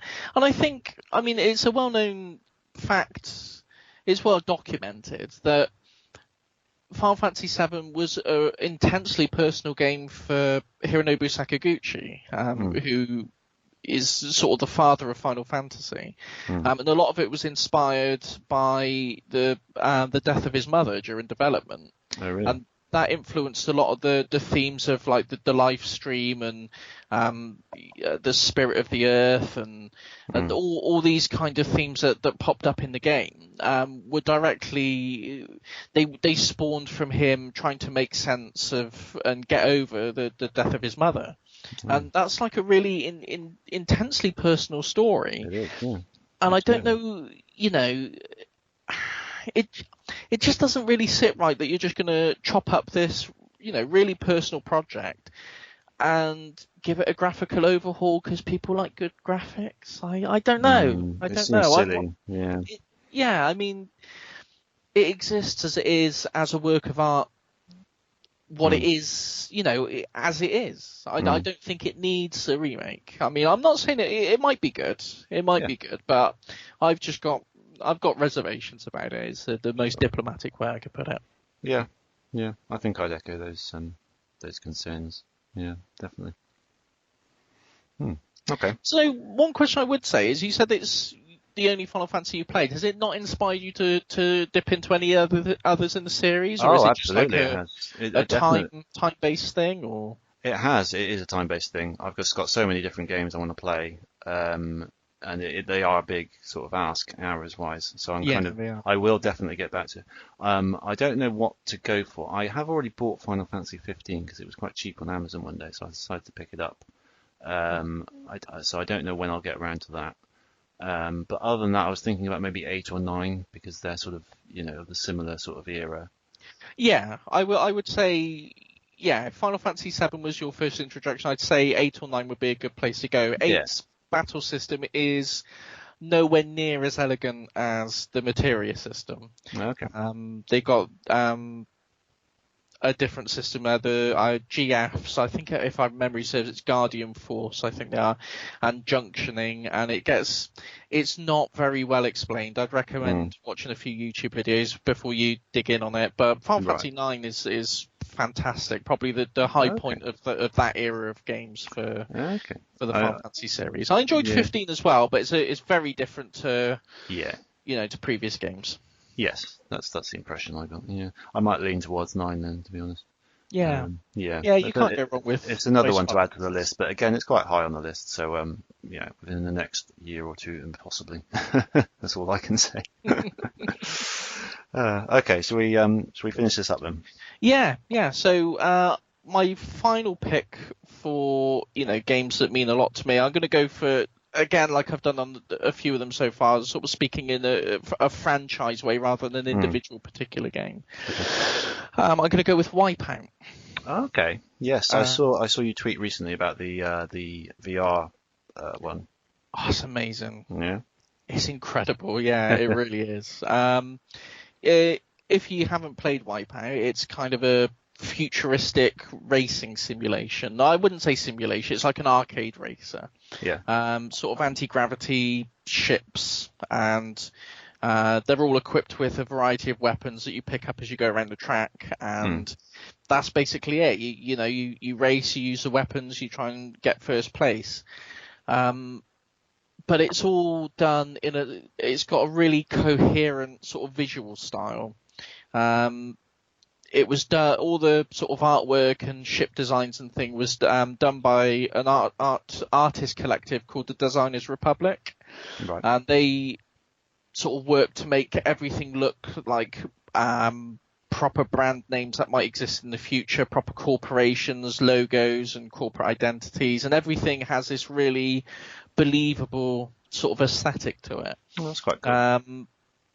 And the games themselves, they're just really, really great fun games. They're just really good racing games, but like a sort of common theme that we've sort of discussed when it comes to sequels is not where, you get a sequel that just changes everything, throws everything away and does something completely different. It kind of iterates just the bits that need tweaking, and it changes just enough to, so it's still the core game, but it's just got enough little tweaks and improvements to really make it stand out. And that's how, each game has done that. Each game is just a slightly little bit, tweaked from the last one, but enough to give it its own identity. Okay. And yeah, it is fantastic. And like you say, the most recent one would be the Wipeout Omega collection, which is a combination of the PS3 release and the PS Vita release, and they've sort of combined the best ships and tracks from those into sort of one game. Yeah. And they've recently put out a free update to make it compatible with the PSVR. Oh, that's quite good. Yeah. It's phenomenal. Yeah. It's just. I can imagine that would work really well in VR. Like I haven't dabbled in VR very much. I have tried it a couple of times, and it's pretty cool. But I just rocketing around like a futuristic racetrack would be, I can see that. I can see how that's the winner. Yeah. I've got sort of a funny relationship with VR in that some games I can just play for hours and hours and hours and there's no problem at all. Okay. And then other games I play for 5 minutes and I just feel sick as a pig, and I just have to lie down. And okay. But this isn't one of those. No, that's the thing. That's convenient. Yeah. God. You'd expect it would be. Like I thought it would be, yeah. There's games. There's a game, Eve Valkyrie, which is like a space combat game, right. And you're sort of spinning around and doing sort of space dogfights and dodging in between asteroids and space stations and all that kind of stuff. I can play that no problem. Wipeout with all the sort of speed and spinning around and barrel rolls, no problem. If I play Drive Club, which is just a bog standard sit in a car, race around a track game, I can't turn the first corner without it knocks me out for about an hour. I wonder if it's something you can't detect, like a frame rate or something like that. I don't know. I was discussing it on Reddit. I posted a couple of threads on Reddit and joined in some conversations and seeing what people thought, because it really is. There doesn't seem to be any sort of one size fits all solution to VR sickness. Certain games will affect people terribly, whether other people play them without issue. And there doesn't seem to be any common element with it. But one interesting theory that was put forward is apparently with Wipeout VR, the cockpit of the ship is rendered in VR, but the actual track itself is still in 2D. You're still viewing it first person, but they don't actually put the depth on it. Okay. You don't notice it when you're playing, but I'm wondering if that might have some kind of effect, that lessens the sort of motion sickness on it. But either way, it's an incredible experience. I mean, it's something I dreamt of, since I was a kid when I first played, the Wipeout, the original Wipeout on the PlayStation. Yeah. I remember thinking how amazing it would be if one day these ships actually existed and you could actually race around in them. So when I put it on the VR for the first time and, got that cockpit around me the very first time, it really was like a genuine wow moment. It's very, very special feeling. But yeah, that's going to be my pick for. Yeah, good choice. I haven't really dabbled in the series very much, to be honest. I don't know if you're big into racing games much, though, are you? Oh, no, I am into racing games. Definitely, yeah. No, I love a racing game. It's just something that I haven't really ever got into for some reason. I do have one on PS2. Fusion, is it? Yeah, Fusion's a good one. Yeah, I played it once and it was pretty good. I didn't go back to it for some reason. You get that with games sometimes. Yeah, you do. There's nothing wrong with it particularly. I just didn't.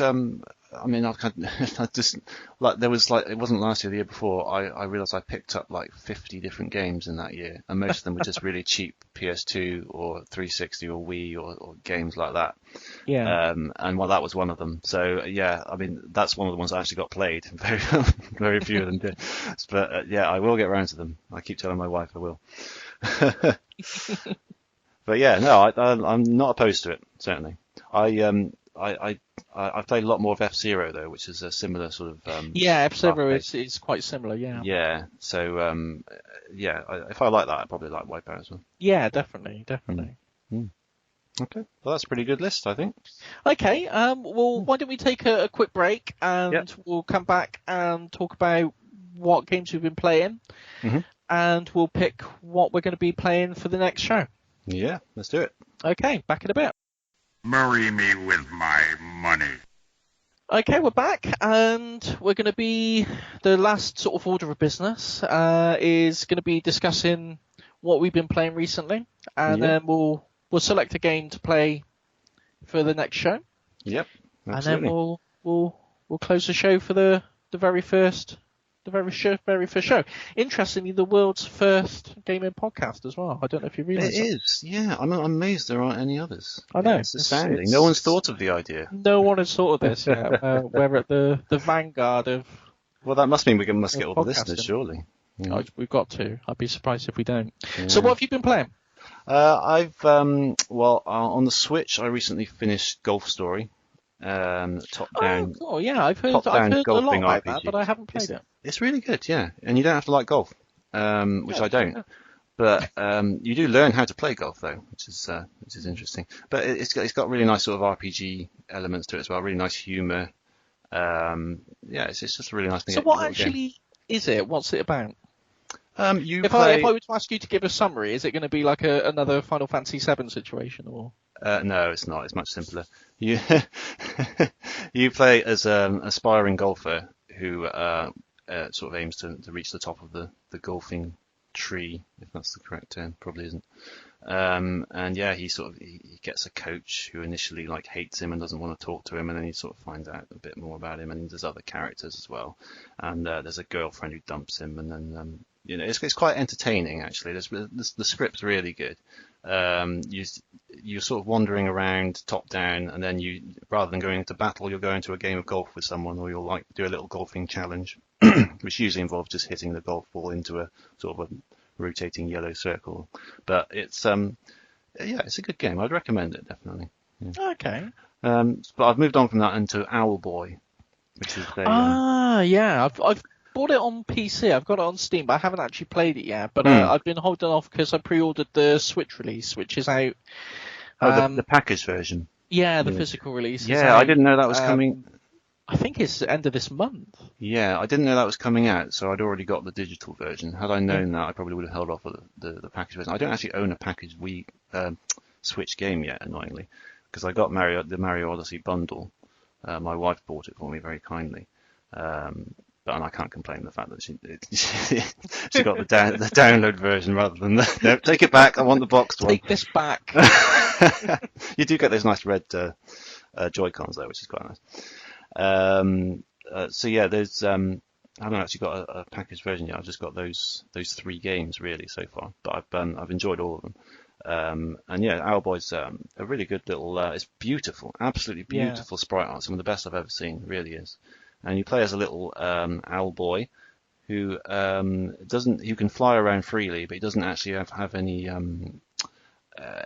offensive moves or anything. But you can pick up characters who do that for you. So you can pick up like a gunner, and you can then control with the other thumbstick where he's sort of shooting enemies and stuff. And it's just like a little puzzle platformer, really. Some really nice. Some really nice moments in it, some stealth moments so far. I'm not too far into it. I'm maybe a couple of hours, but yeah, it's come along really nicely. Really nice little game. Very beautiful. Yeah, I'm really looking forward to it. It's going to be. I don't have much budget for games this month, so it's Owlboy, and I'm getting the Street Fighter Anniversary Collection thing that they're bringing out. So that's going to be my gaming for for the month. That's about all I can afford. But yeah, Owlboy, I'm really looking forward to getting stuck into that. So yeah, that's glad to hear that it's a good. Yeah, no, it's good. What else have I been playing? On my Raspberry Pi, I dipped into a little bit of Contra 3 on the SNES. Oh, cool. And I'm rubbish at Contra. Yeah, this is the first time I play. Well, I've been dipping in and out of it, and usually I'm a bit of a bad one for save states and these things. Yeah. So, but this one, I'm trying not to do save states at all. I'm trying to, because when I first played it, I sort of died almost immediately, and then I played it a bit more, and I got a little bit further, and I thought, actually, this old school method isn't quite so bad, you know. So yeah. I sort of kept going at it, and I did a little bit more. And I just, every time I put the Pi on, I'll play a few different things, and I'll play that, and I'll see how far I get. And then once I die, I'll just go back out again. But, yeah, I played it for, I got to the second level, which for one thing, the other day, which is pretty good. And the second level was actually a lot easier than the first level. And I got all the way through that. I think I only died once on the second level. It was sort of a top-down rather than a side-scrolling thing. And then I got all the way to the third one and died. But yeah, it's sort of like become a little mission, sort of an ongoing thing. Whenever I put the Pi on, I'll put Contra 3 on for a bit and then see how far I get. So yeah. Contra 3, is that the? Because I think there was one included on the SNES Mini. Is that the same one? Probably is it that one. The Alien Wars or something? Yes, that's the one. I think there's only one on the SNES, so it must be that. Yeah. Yeah. There's one on the Mega Drive as well, Hardcore. Which I fail at even more. I can't get anywhere on that one. They changed the original Contra when it came out here. They renamed it to Probotector. That's right. I haven't played that version. I don't know how much they differ. Yeah, they're similar conceptually. I mean, it's similar. I haven't played them enough to really go into depth about what the differences are between them. But yeah, I just find it was sort of that era where they renamed lots of things over here because it was deemed too violent. Yeah, I don't know what's so aggressive about the word Contra. Is it even? What does it mean? Is it? It just means against, or Wow. I think that it's a military term as well. I think you can get Contras who are they sort of go in and do things. I'm not going to get into politics. I'm going to make myself look like an idiot. But I believe it does have an actual sort of military basis. The term. Okay. But it's the same way, they renamed Teenage Mutant Ninja Turtles to Hero Turtles because Ninja was too violent. Yeah. It's just that there's a whole raft of things like that. But, as stupid as that is, I must admit I am more familiar with the Teenage Mutant Hero version of the theme song. Yeah, I watched it so much as a kid, and I didn't know any different. But weirdly, I think I was aware that there was also a version called Ninja. Sometimes it was called Ninja, because I think some things weren't changed, perhaps. Yeah, maybe the movie or something. What it was. No, I think probably what it was some of the merchandise that made its way over here was, a lot of the toys and stuff. There was a big shortage on them at the time, and a lot of stuff got imported and things like that. So I think there was a lot of merchandise with the Ninja logo floating around, and a lot of people were like, oh wow, it's called Ninja as well. That's strange. But yeah, I just find it odd that Contra was renamed Probotector. It's such a weird, daft name. Yeah. But yeah, no, that's good. Yeah, okay. So what have you been playing then? I've only been playing one thing recently, and that's Xenoblade Chronicles 2 for the Switch. Oh, awesome. Okay. How's that going? It's good. It's a good game. It's very long. I think I'm 28 hours into it now, 30 hours into it, and it's still giving me tutorials on, oh my God, really? It's stopping every now and then saying, hey, don't forget you could do this, this and this. And it's like, okay, I'm 30 hours in. I think I'm on chapter 4 or 5 out of, I think there's 10 chapters. So I guess I'm either just under halfway or about halfway through. So let's say I'm halfway through, the game's looking into clocking at about sort of 60, 70 hours. Wow. But yeah, it's really good. The voice acting is a bit odd because it's British, isn't it? Yeah, it's all really British accents, like really the guy Welsh accents and thick the guy's Yorkshire Northern, accents. isn't he, or something? Yeah, right. Yeah, it's really odd, isn't it? He's from Yorkshire. It's really strange. It's really strange. a lot of people complain about the voice acting on it, but I think it's really charming. I really do. I saw some of the trailers, and I thought there's a certain charm. I think it's because you're so unusual. You don't really hear those kind of voices, especially with like an anime kind of thing like that. Yeah, precisely. The only thing I would say is during the battle system, the actual battles themselves, the characters don't shut up. They're always they just say one-liners all the time. Oh man!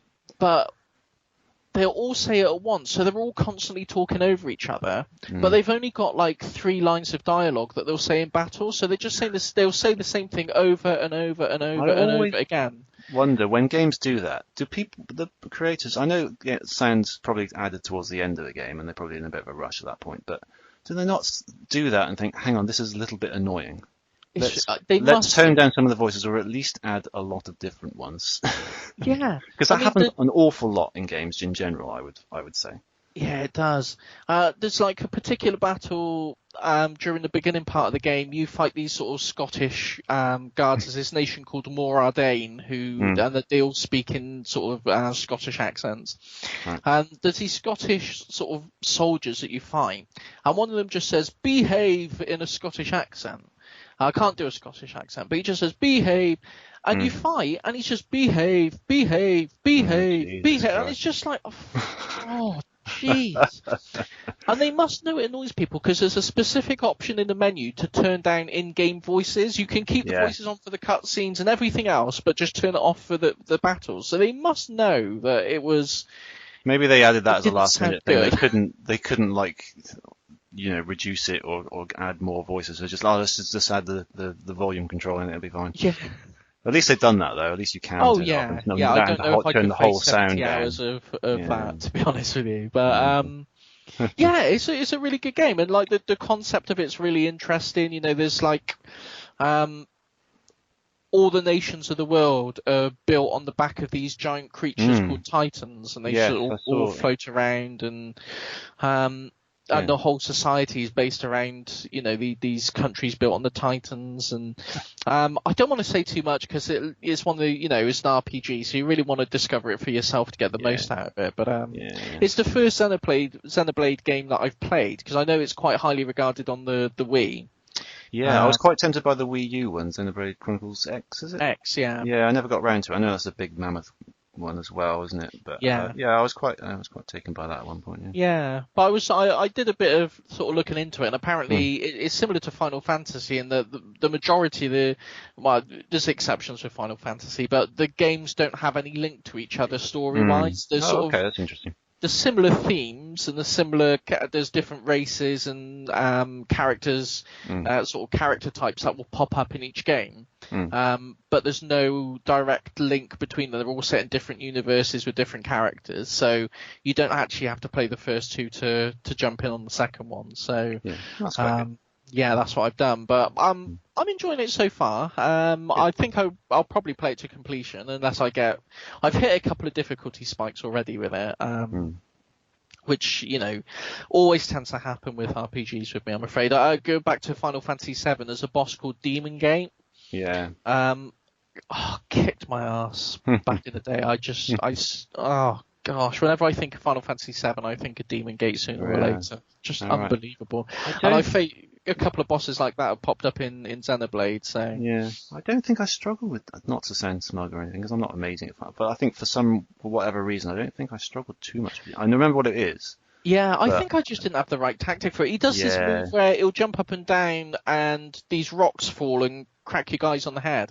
Yeah. And it was just insta-kill for each of my characters. I don't know if I hadn't leveled up enough or if I just didn't have the right tactic, of things, but I really struggled with that. Yeah, I mean, there's a lot of things you have to sort of equip now and then to sort of, otherwise you're going to get slaughtered. Maybe you just didn't, something like that, isn't it? I followed a bit of a walkthrough through most of it, to be honest, just because I didn't have a clue what I was doing a lot of the time. But it may have helped me through it. I don't know.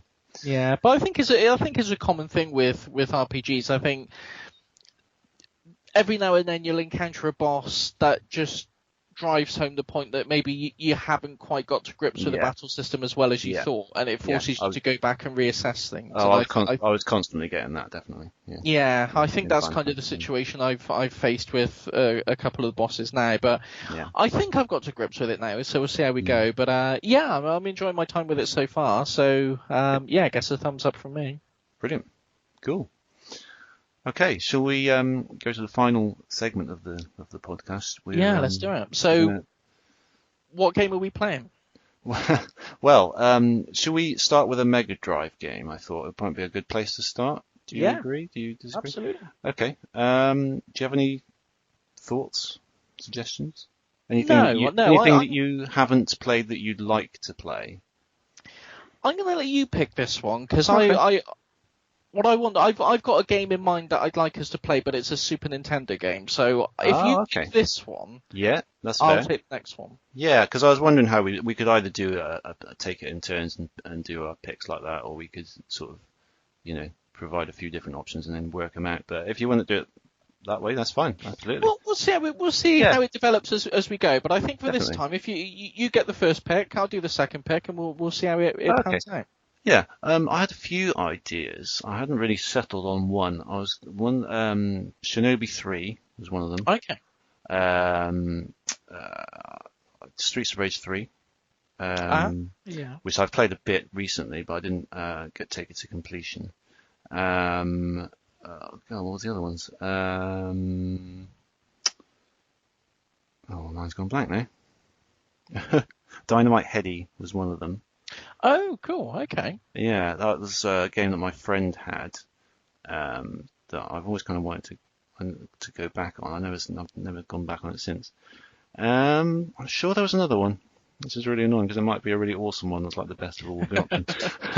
I don't think it was. I think it was. Sunset Riders. Sunset Riders. Okay. Which I played briefly on my Pi recently, and I really liked actually. Yeah. So I'm quite tempted to go for that one. Okay. Have you played it? I think you mentioned it earlier on, didn't you? Yeah, I have played it before. I'm not super familiar with it. I haven't poured hours into it, but I'm. There was there was something about I don't know, just the style of it, and the music sounded pretty good. There's just the general idea, and that obviously that bloke who I can't remember what his name. Bury me with my money. Yeah. I'm going to put a little sound clip of that. And also the fact that you can go and have a prostitute as well, as I recall. Did I imagine that? I think you can nip into the saloons and come out with a cheeky smile on your face and look like a prostitute on your arm. I'm pretty sure I saw that. I might be making it up. I know there's also a SNES version and an arcade version, and it might be good. There's a few ports of it. It might be good to have a quick go on those as well, see how they compare. But mainly just focus on the Mega Drive version. Okay. So if you're happy to do that, I'm happy to make our first book club pick as Sunset Riders for the Mega Drive. It is done. Okay, cool. Stay tuned for that. So, have we decided what our schedule is going to be on this yet? Are we should we reconvene in a month's time? Or are we going to do it fortnightly, monthly? I think weekly would probably be a bit too much of a strain on our time at the moment. But yeah, excessive. There's one thing I don't think I mentioned to you. I'm moving next month. Oh, yeah. No, I don't think. So that's in about a month's time, mid-June. So obviously, I should be able to fit in time to play Sunset Riders here and there, but it's going to be a bit hectic packing and stuff. But and then afterwards as well, I don't want to leave it too long after a month. So should we say 3 weeks?